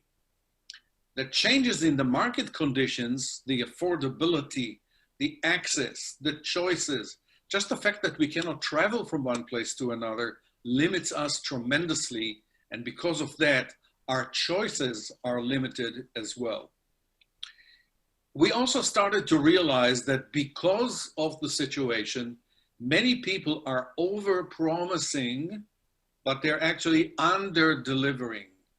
So I don't know how it is in Europe, but we start hearing about cases where many marketers are promising all their missing customers things that they actually cannot deliver.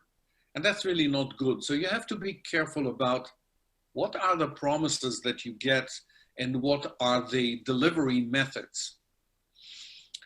At the same time, consumer expectations are rising. And I can tell you that I'm witnessing some interesting things with telemedicine. Telemedicine has an amazing future. Nobody has a doubt. But we have to be very careful with how we market telemedicine, because I'm watching some trends that medicine is the solution for everything. And we know that telemedicine is not the solution for everything.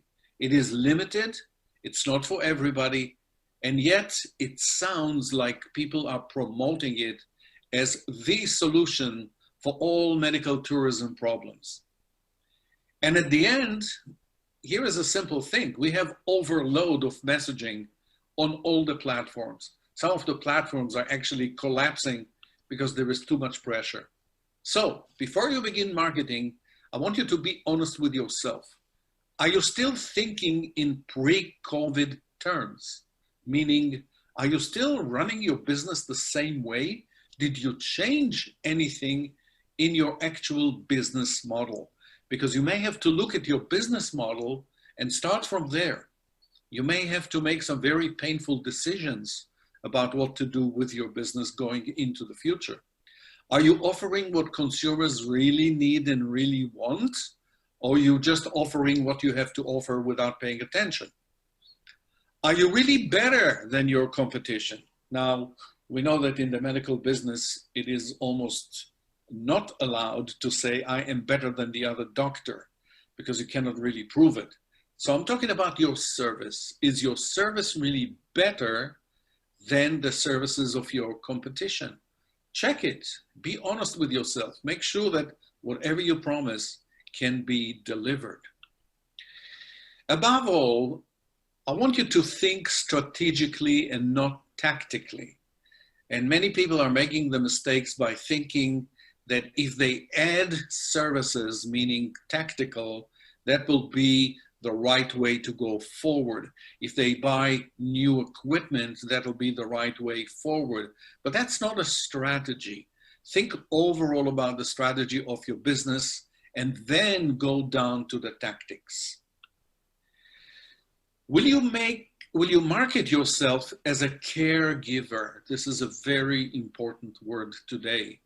We all need care. We all want the human touch. We are missing the care in the medical business. Can you say that you are a service that provides altruism, compassion, patience, empathy, not just technically superior to other businesses, but talk about the humanity in your business and see where you are when it comes to humanity? Will you market safety? Everybody's talking about safety. Everybody wants to be safe, feel safe, and everybody is thinking about safety, but how? Will you just talk about the fact that you have hand sanitizer in your clinic? I mean, really, is that enough?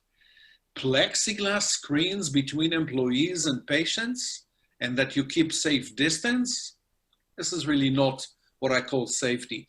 Or can you project more than just the sanitizers and create a brand that is based on safety? Safety can be defined many, many ways except for the simple, safe elements in your office. Will you market innovation? Everybody's talking about innovation, but the question is, what are you going to market in that word, innovation? Are your services, equipment, and staff creative, imaginative, non-linear, and non-conformative? Those are completely different concepts of innovation, and they don't necessarily mean, oh, I have the latest model of the Da Vinci machine. How are you comparing those kind of traits that your staff has when you look at your competition? Is it something that you added because of COVID? Or is it really embedded in your brand, part of your brand soul, part of the essence of the brand that you can always present to people, not just because we are experiencing a very difficult time? Will you do webinars? Will you write blogs? Will you do what I'm doing now? Here I am talking, I don't know if it's hundreds of people or thousands of people, but I'm sitting in my office at home and I'm talking to the world, and I'm giving a lot of time and thought to what I say, what I write, and what I send across the globe as a message. In short, can you become an authority in what you do? someone that patients can trust and want to be with, because that's a whole different concept of trusting somebody because you feel and you think that that somebody is an authority. They know what they say, they know what they do, and there's absolute trust between you and them. So think about the following. COVID took away a lot of humanity and empathy. We are all hiding behind the masks and we're all hiding behind our computers. Human touch had to be avoided at all costs. So what can you do about that? How will you overcome this very, very demanding situation where all humanity around us is craving the human touch, missing it, and there is very little we can do about it? How can you compensate for that? Fear is in control now. How do you address the amygdala, which is the brain fear spot in your marketing material? Because the world is a very fragile environment right now. And with that in mind, we don't want to increase the level of fear that already exists out there. We want to soothe. We want to show empathy. We want to embrace people even though we cannot touch them. Here's an interesting example. During the 2008 recession, Hyundai marketed their cars, at least in the US, with this kind of a commercial. Right now, buy any new Hyundai, and if in the next year you lose your income, we will let you return it. Wow, what a concept. So think of it as an inspiration for your post-COVID marketing. So here you have a car company, and we know that the minute you drive your car away from the dealership, the value of that car immediately goes down and you cannot return it. There is no such thing. And here is a car company that says, no argument. If you're in financial distress, we will take your car back. No arguments, no questions. That's an amazing marketing approach. And by the way, right now, Ford in the US is offering exactly the same thing.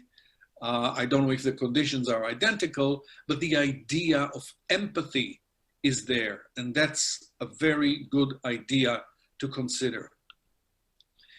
In addition to your fantastic healthcare services, what else do you provide? Think human, always, humanity. COVID-19 is causing a major behavioral change in our global society.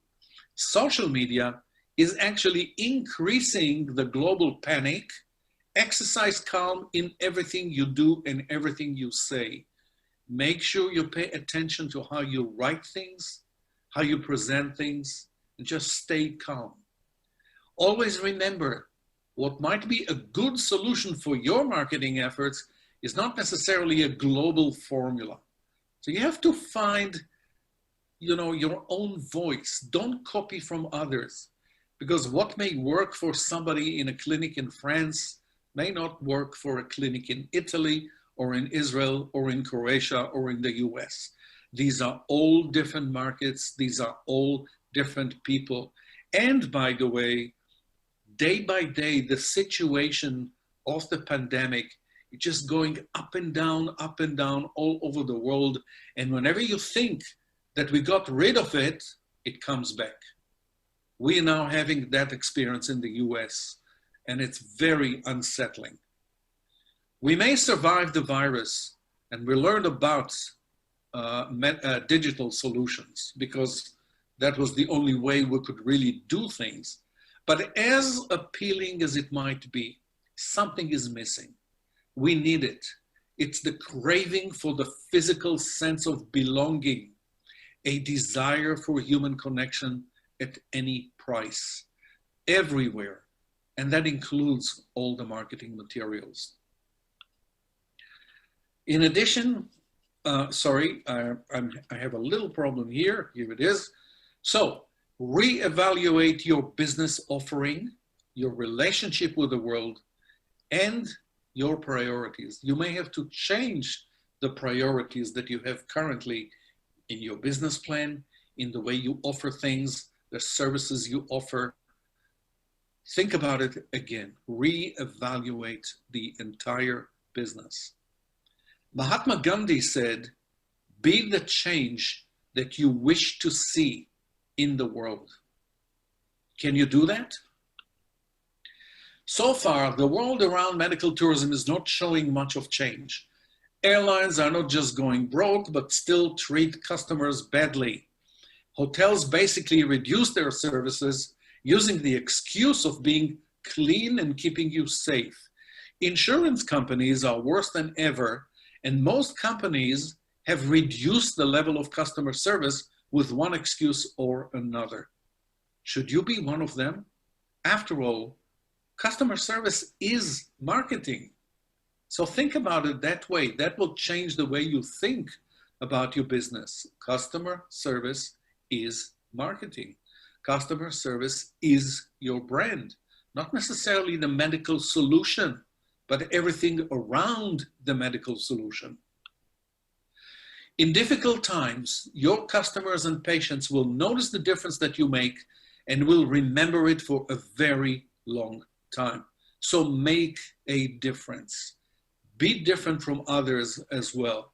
Because again, this is marketing. This is branding. During the hardest times of the pandemic, all marketers said basically the same thing. We are with you. We think of you. We take care of you. We love you. That was typical corporate language that basically means nothing because they never said it before. Suddenly they love me. Suddenly they take care of me. Why didn't you take care of me before? We don't know. That means that that was empty language. Be real, be authentic, and above everything, don't tell stories and don't promise things that you cannot fulfill. It's up to you to find the real way to make a difference. Historically, we know that any marketer who neglected the authenticity of his brand was forgotten and eventually failed. The number one thing you should not do is just leave marketing and don't do anything about it, thinking that, oh, when COVID will go, people will remember me, they'll come back. No, you have to continue. You have to sustain the brand. You have to feed the brand all the time. I have noticed that in almost all the recent webinars about what to do after COVID, no one talks about working on the internal brand, not just the external, not just your website, but internally. I would recommend to all of you to start and think about auditing your brand. Make sure it is still relevant for your customers and most importantly, relevant for the times that we are living now. Those times are different. Finally, this is a very interesting chart, and I've learned it from a futurist, a person who specializes in forecasting the future and predicted what can happen a few years from now. And he said a very interesting thing. Anything that cannot be digitized or automated will become hugely valuable. Look at the list here. Emotions, creativity, imagination, ethics, empathy, consciousness, values, mystery, compassion, intuition. All these things cannot really be expressed by artificial intelligence or by computers. They can be expressed only by human beings. So continue to be human beings, and with that humanity, market your business for the time after COVID-19. Thank you very much. I wish you all the best, lots of success, and I hope that all of us will get to see each other in person in the near future. Thank you. Thank Mr. Ilan Geva. That was the final presentation of our conference and our second day and second block in the second day. And what is remained is questions and answers for this set.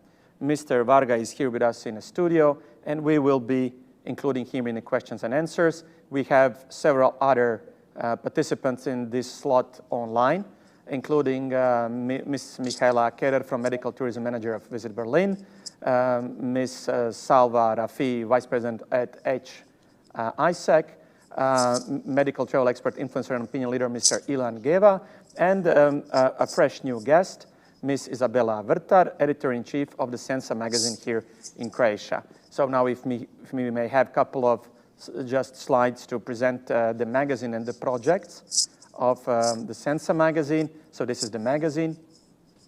There's a Sensa weekend project that lasts for several years now, Sensa Yoga Retreat, a newer one, and there's a Sensa Day as a project. It's an open-air vitality festival. So let's start with Isabela. Isabela, good day. Are you here with us today? Hello. Hi. Hope you hear me. Hi. Yes, Isabela. I'm as close to this as can be. I'm from Zagreb, so let's say the connection is good because of it.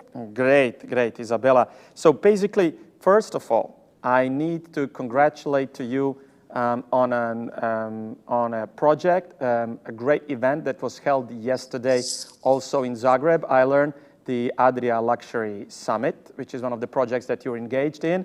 And it is not directly involved with the Sensa, the magazine that you're editor-in-chief. But we had in previous presentations a statement that new luxury is health and wellness.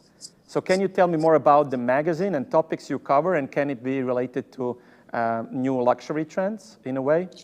Well, with the Adria Luxury Society project, we have entered a large segment that is still growing and will have a rapid growth in the years to come in the whole region of Adriatic. So with yesterday's conference, the summit we had, it is the second one that we held in Zagreb, we opened the question of the future of luxury, and well-being, wellness, and health certainly is one of the growing segments in luxury. Being the connection with Sensa and the Adria Luxury Society, we are regarding the same topics, and we are challenging what is next, what is interesting, and most of all, what is the need of the consumer.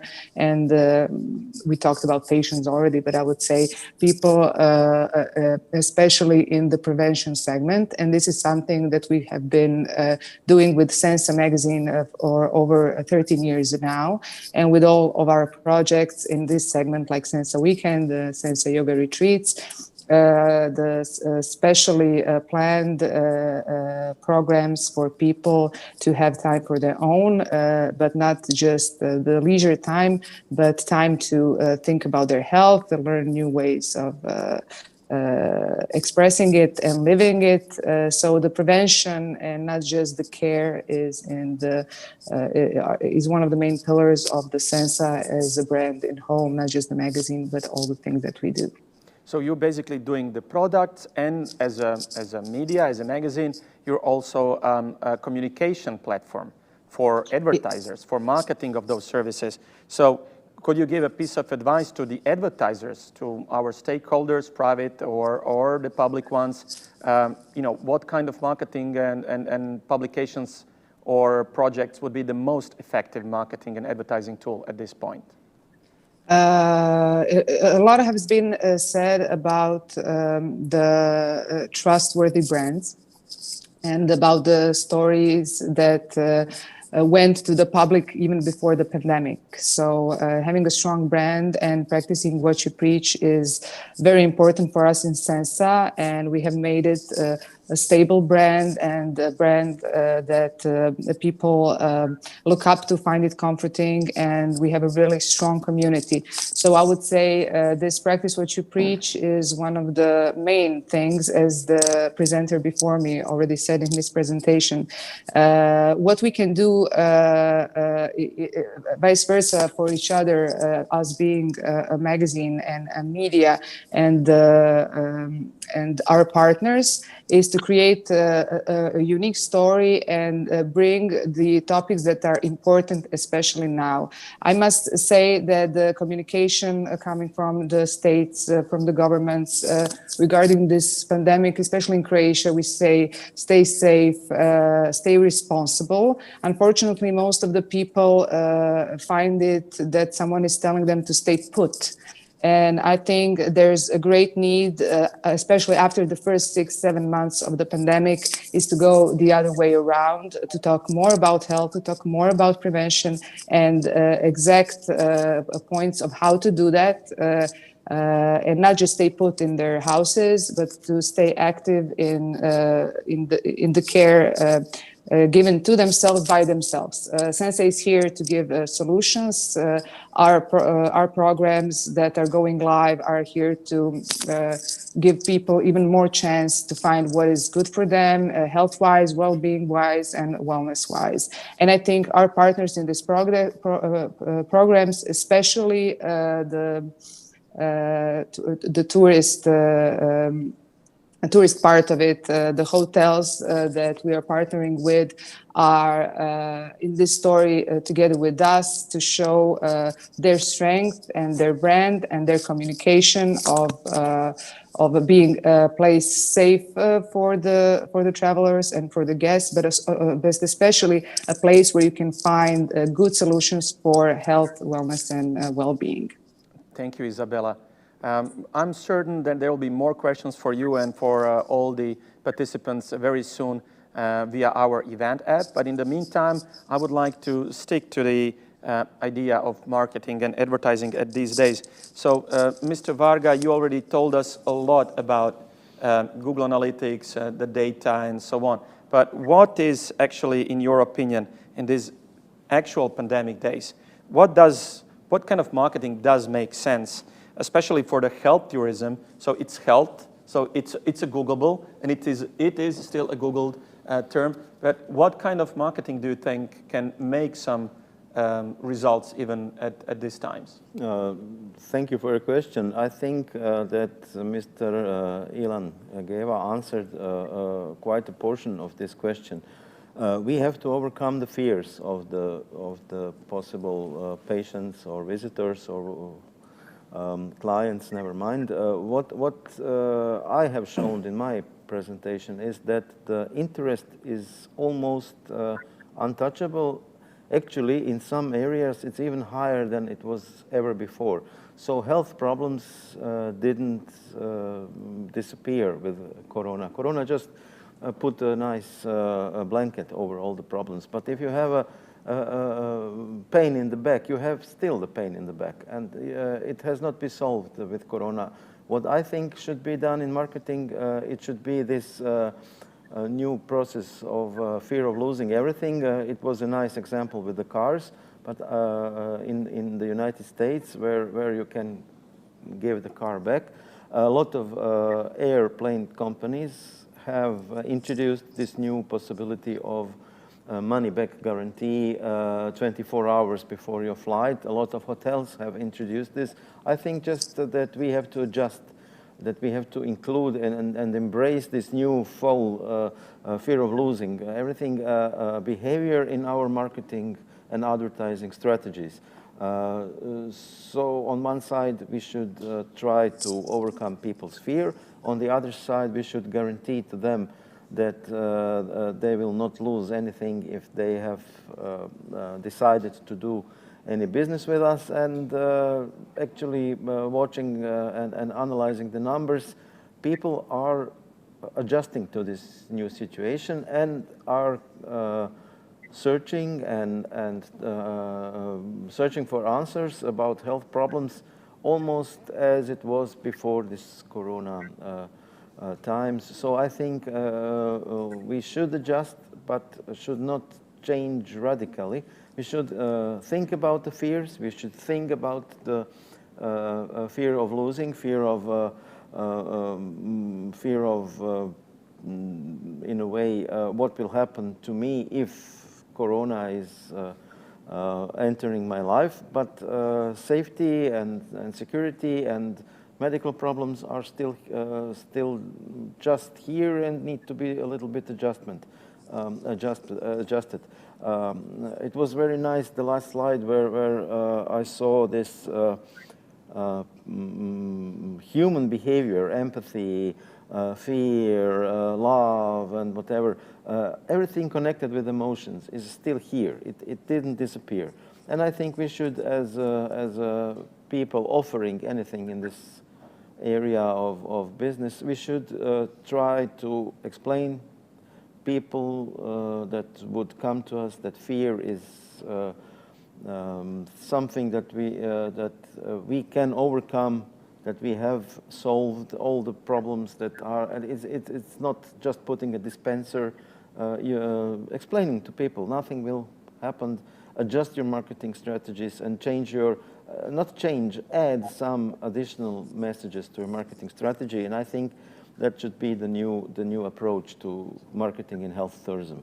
Thank you, Mr. Vaga. So basically, that's in line with Mr. Geva's presentation, but I would like to hear from him a bit more specific, and it is related to just Mr. Vaga said a second ago. So maybe we should stop being focused on the COVID itself, because it's a crisis, it's actual, and it is here to stay. It will have several peaks, obviously. But Mr. Geva, could we, despite all the negativity around us, could we perhaps get with some positive ideas along and opportunities that come along with COVID in our communications and use it in a way for marketing our services? Positive ideas are fertile when you have a receiving audience that is waiting to hear some positive ideas and optimism. Now, the difference is between, let's say, the United States and Europe. The United States has suffered, when we're talking about marketing in the age of COVID, it is very difficult to be optimistic and positive in a country that has been governed by a completely impotent government that didn't do anything for 330 million citizens. And we are very close to 250,000 deaths in the United States alone. And the news are coming again and again and again every day, and it's going worse and worse and worse. It is very difficult under such leadership to be positive, because it will look a little out of touch. In other countries where the politicians, the governments, the leaders, real leaders, when they do things that show the audiences out there, show the market that they are indeed planning something to improve the situation, in those places you have place for optimism. And then you have an open ground for creative ideas to express the optimism and show the positive side of things. So I think that it differs, really. And on purpose, I gave you this very stark difference between the situation in the US versus, let's say, the situation in Denmark. So there is no one formula that fits the whole world in terms of being positive and optimistic. Thank you very much. Regarding the circumstances, we have heard Michaela's presentation on the case of Berlin. And with this optimism that is required with the marketing activities, what would you say is or was so far the key to Berlin's success in as a medical destination? And what do you think will help you strive as one these days, or let's say post-COVID crisis? I think one reason for Berlin's success is that definitely we have the capital region, which is Berlin and the surrounding area, where we have many medical providers, internationally established, most modern treatments available, and so on, working together. So we have centers for diagnostics. They delegate the patients to the hospitals. They delegate the patients to the rehabilitation centers. So it's not about competition, I would say, but the Berlin actors here, they quite well learned the lesson that together we are strong. And this gives our also appearance to the outside, on the international floor, a very good kind of reputation. So that's one. And I think, I mean, the question is, how can we market nowadays in this Corona era? I mean, maybe I can give you some details about Visit Berlin in general as a city destination. Of course, right now it's difficult to convey the message to come to to a city like Berlin. People imagine crowded spaces, downtown area with many people. So what Visit Berlin as a destination marketing organization was doing is to focus on the green side. I mean, there are many parks, there are many more bridges than even in Venice. There are many lakes and recreational areas. So this was, at least at the beginning, what Visit Berlin was marketing nationally and on the European level. We developed a claim, which is Berlin This Too, which shows Berlin from its natural side. In regards to marketing Berlin right now as a medical destination, I would say we are, as I already indicated, we put our marketing activities on hold. I mean, the travel industry in general right now is trying to promote, or is following an idea which you can say dream now, travel later. So there are lots of images spread out.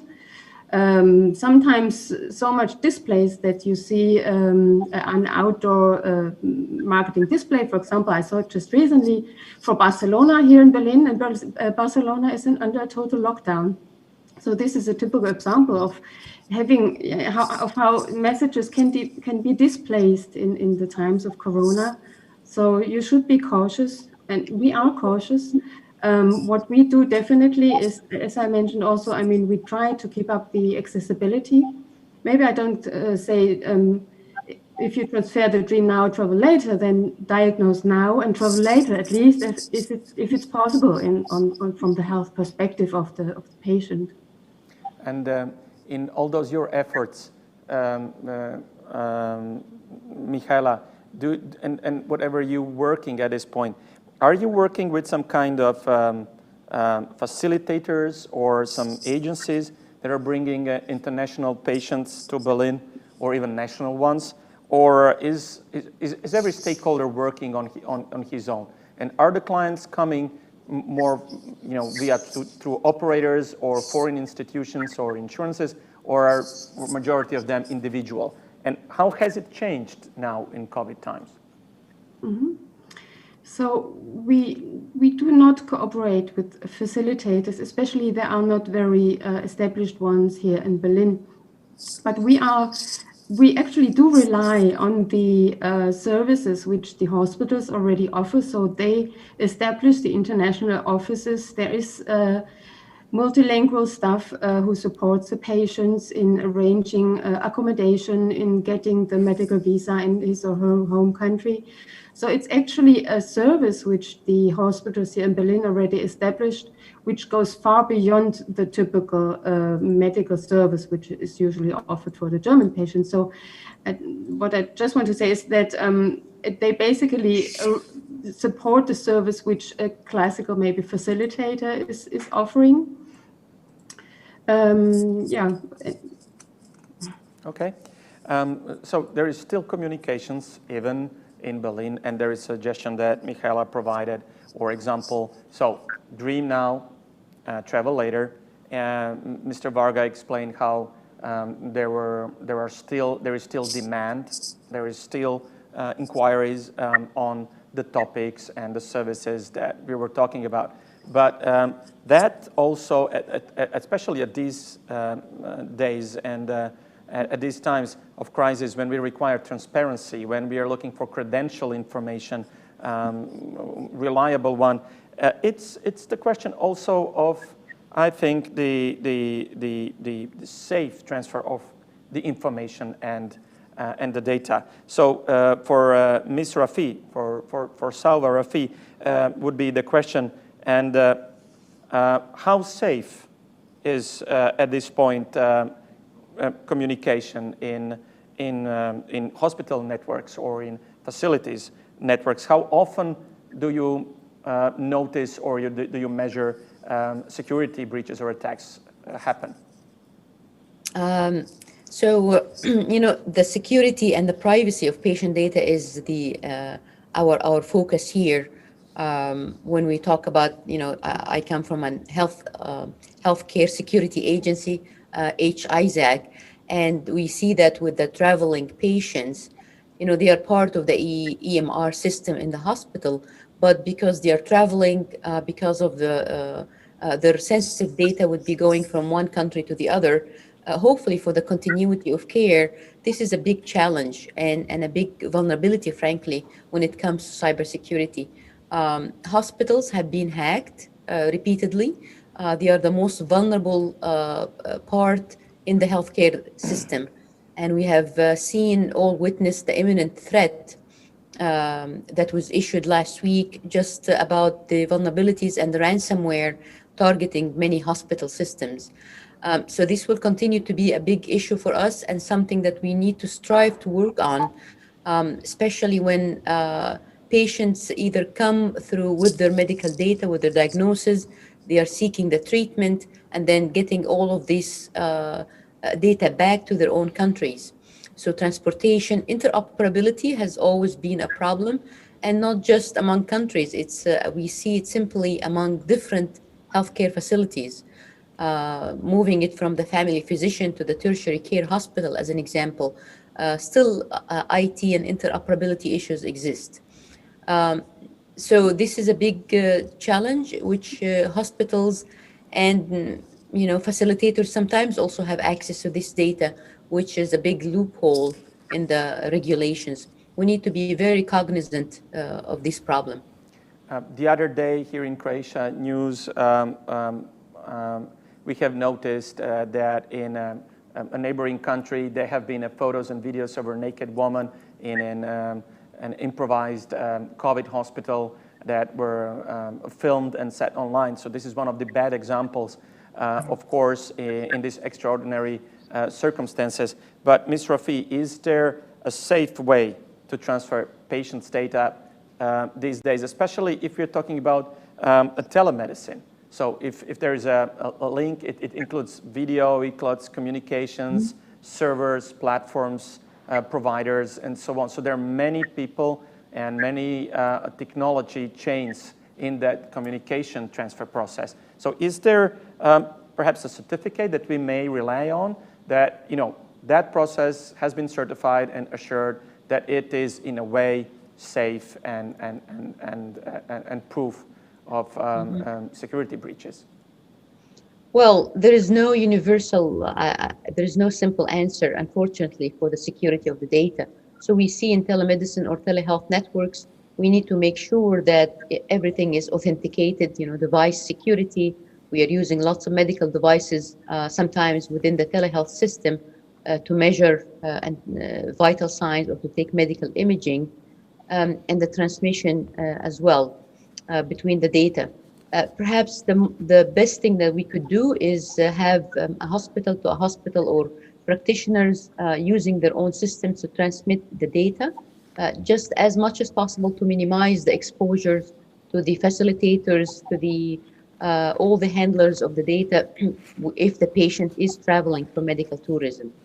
I expect this hopefully to return back as a physical travel sometime maybe in the end of next year after vaccination is available and we are more relaxed with the travel and the boundaries and the borders are opened.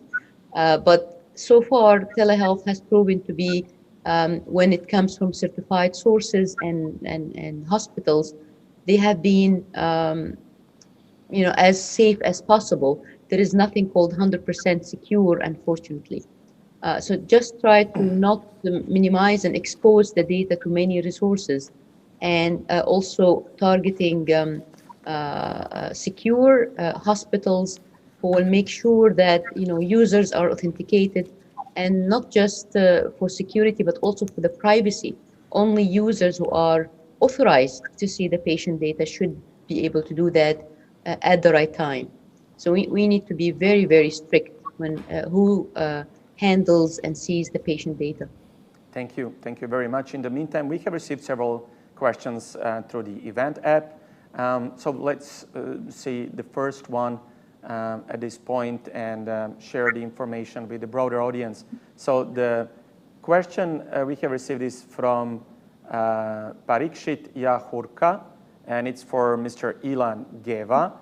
Mr. Geva, what do you think Americans, will they travel more for medical treatments when the pandemic starts to abate, owing to growing healthcare costs and increasing insurance premiums in the United States?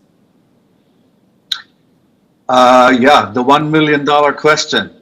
So what happens in the US is that we are in a situation that we just went through an election. And the previous, and of course, some people say that the process has not been decided yet. But we know for a fact one thing. If, let's say, Trump will succeed to stay in power, they are going to fight tooth and nail to remove the healthcare plan that Obama installed, which means that a lot of people will lose their health insurance in the United States. That can trigger a mass exodus of Americans, specifically to neighboring countries, Mexico, South America, Central America, and they will seek treatments that they can obtain for much less cost than they would in the United States. If Biden will become the president, and the chances are that he indeed will become the president, the whole attitude to the healthcare system in the United States may change, which means that many people will retain their current health insurance, and maybe millions more people will join the network of insured people in the United States. And that could create a situation where in the US, and everybody thinks of the US as one big market, but it's not one market. It is 50 different markets with 50 different states that are regulated by completely different rules and regulations. So we can see a lot of medical tourism movement inside the US, not outside the US, but there's already some examples where people are traveling from one state to another and are getting excellent medical treatment for 50% of the price that they can get it in their own state. So it's a very big question. We don't have an exact answer. It's connected to consumer behavior. It's connected to market condition and market offerings. But I anticipate that with the Biden administration, things will actually improve inside the United States, and less Americans will travel overseas to seek medical treatments, specifically Asia and maybe even Europe, long distances.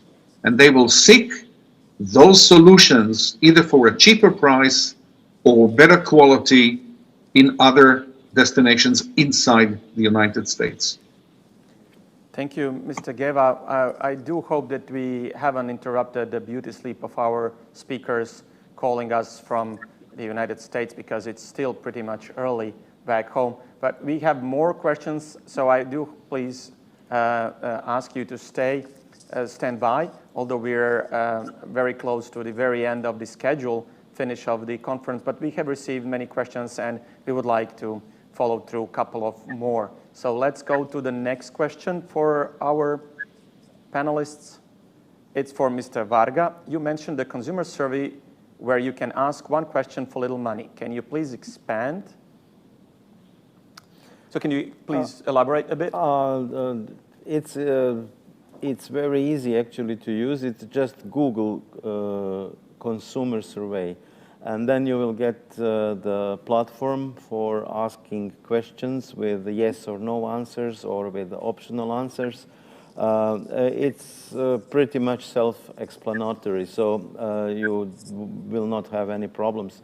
Just Google consumer survey, go to the Google survey interface, and then you can start to ask people questions for, I think it's 10 euro cents is each answer. You can ask them questions about anything you want, but you cannot mention any brands or offerings. So you cannot, for example, ask a question, did you know that the new Hyundai is 20% cheaper than it was? It's not an allowed question, but you can ask them geographically or some other questions with a yes and no answering system. It's very easy. You will find all the explanations in the interface. Thank you, Mr. Vaga. We have another question that we will allow in this set. So it's for Ms. Salwa Rafi. Please, don't scare me. Tell me what I can or should do. Well, that's really an upfront question. So let's get a free advice. From a patient's perspective, if we are the patient, like I definitely agree with Ilan that travel would start as soon as the borders are open. And we here in the US, we have very expensive procedures compared to other countries because of many reasons, because of the insurance companies, multiple insurance companies. The advice would be to really just be very careful with the data. Use only authenticated devices. Make sure that users who access your data as a patient are authorized to do that. And from a hospital perspective, we as medical practitioners, we also need to pay much more attention to cybersecurity. Ransomware has never been, and the attacks have never been higher than this year. I mentioned in my presentation that we have seen quadruple increase in the number of cyber attacks on the healthcare system just because of the COVID situation, because we know, the hackers know that the facilities are engaged in and overwhelmed really with the treatment. So all hospitals need to make sure that they have the talent. Frankly, I would say need to make sure that they have the security staff, need to be updated with the threat intelligence that organizations such as CIHT would be sending to all the hospitals, and need to be proactive. We have a medical device special committee that would talk about the vulnerabilities of the medical devices, and whether it's an electronic medical record, med device, or a telemedicine, telehealth network. This is an ongoing process. There is no magic way. It's an ongoing process to stay proactive, ahead of the curve, and how to get back to resiliency. So hospitals are really asked and invited to be resilient, strive for that, and to get that back to business as soon as possible. Thank you. Thank you very much, Ms. Ravi. We have come to the actual end of today's set of the CIHT International Health Tourism Conference. And I feel like really the time has flown, and I had great time. I enjoyed networking opportunity to talk to so many prominent speakers and panelists. And not to disappoint you, you will all have the opportunity to continue communicating and networking through our event app on CIHT International Health Tourism Conference, and both the website ciht.com.hr. So please stand by, stand online. Let's meet up digital. The conference has come to its end, and we have presented all our content. I would like to thank once again all the panelists and all the speakers that have joined us in this last session, but all the rest equally that have participated in the conference. It has been so much that I have learned. It was so many information that we have shared, but I kind of got an impression that we can conclude perhaps four most important highlights of the conference. First of all, that I have to get to start locally. Croatia really had a successful summer season that most probably did mean success for health tourism participants and stakeholders, which was very important. And at this point, we have experience, even in the new normal, if we call it so, that the season 2021 in Croatia will come again. Our geolocation, our seasonality, sometimes disadvantage. In this case, it was an advantage. The governmental and the national response in spring was really extraordinary. And that was one of the reasons we had the tourism season in the first place. Also, the service is ready. Croatian health providers, private and public, are ready for development of the COVID times or post-COVID times of the health tourism perspectives, and especially for the private stakeholders who can and should be the most agile and resilient ones. That's the idea of the free market in the first place. Do prepare, because as Ms. Lazzo said, you know, the crisis will happen this way or the other at this moment or the next. But if we don't have a plan, if we don't have standard operational procedures, if we don't have a vision and a mission in place set before the crisis comes, it will be very, very difficult to respond to it. Secondly, I like what Mr. Džikić said also, and many people in a way confirmed that, especially Mr. Geva now comparing with administration of another country. Transparency and proactivity of public shareholders, both in handling the crisis, communicating the crisis, providing the guidelines and the work frame for all of us is of utmost importance. But also to support the businesses in these challenging times, especially the ones with the topic and perspective like health tourism, I think for all of us is a must. Finally, many of us have been talking about the optimism, the sustainability of our marketing activities at these times, and adopting with the messages that should not be neglected. Not because of the COVID, but in spite of the COVID, and especially in the way that can provide a resilience to all of the critical circumstances of our living these days, and that was prevention. So wellness and sports and healthy living, food, these are all topics that we can promote through our business models and practices and in public activities just as well.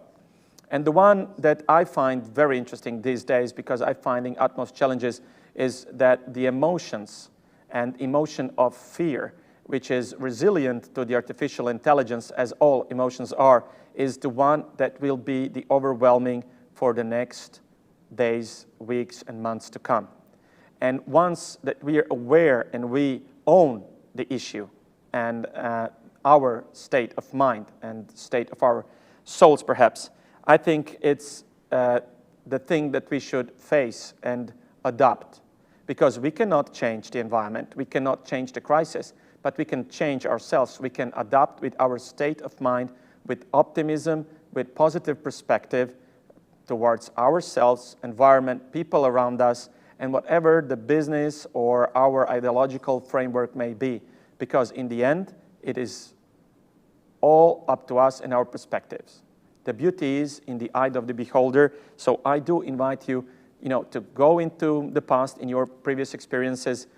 3 years ago, we had a conference like it. We were promoting and talking about the space travel and space tourism, and we used a hologram to make the conference available and accessible to a wider audience of attendees. These days, we are going virtual. So I think that we all learn, and the lifelong learning is the pattern and the model that we should all embrace for impact, whatever it brings, and take the best out of it. Once again, I would like to, on behalf of the organizers, Crikvenica Tourist Board and the Kvarner Health Tourism Clusters, and as well the co-organizers, Talasoterapia Crikvenica and the Polyclinic Terme Selce, thank you for participating in the conference. I believe you have enjoyed it. I was honored and privileged to be your host. It was a tremendous experience for me just as well. I would also like to thank all the sponsors and partners. And among all, I would really like to thank Jadran Crikvenica, the hotel company from Crikvenica that was our host for so many years. And I'm really looking forward of inviting you all to Crikvenica next year for the 9th Crikvenica International Health Tourism Conference, to Kvarner Bay, to Crikvenica, where you can experience all the riches and all the benefits and all the perspectives that we have been talking so much about that Kvarner Bay, Croatia, and Crikvenica has to offer. Stay well, and till the next year, see you in Crikvenica. Bye-bye.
Hi, I'm Eva BD from Croatia, CEO startup Healthy Living by IBD. Solving obesity is my dedication. Why? Who declares obesity a plague of 21st century? Kids should have a healthy life. Every third child is obese. With many health complications, obesity shortens life. Junior Camp by IBD is an integrative solution. Simple and fun for long-term results. An investor in a project Junior Camp by IBD 12 by 12 will be Kids Health Safeguard. Junior Camp by IBD is unique for motivating kids to change habits. Each child gets ongoing support and a personal roadmap for healthy living. I'm a psychologist, and Junior Camp is a project that is a result of my 20 years experience working with 400 obese adults. Amazing 26 experts on my team dedicated to kids' life-changing program. Media campaign bring the problems of kids' obesity to the spotlight. 400,000 children aged 6 to 9 with severe obesity in 21 EU countries need help. I'm motivated to create a positive change. We need your help. Join us in beating obesity. I believe together we can make a difference to children who need us.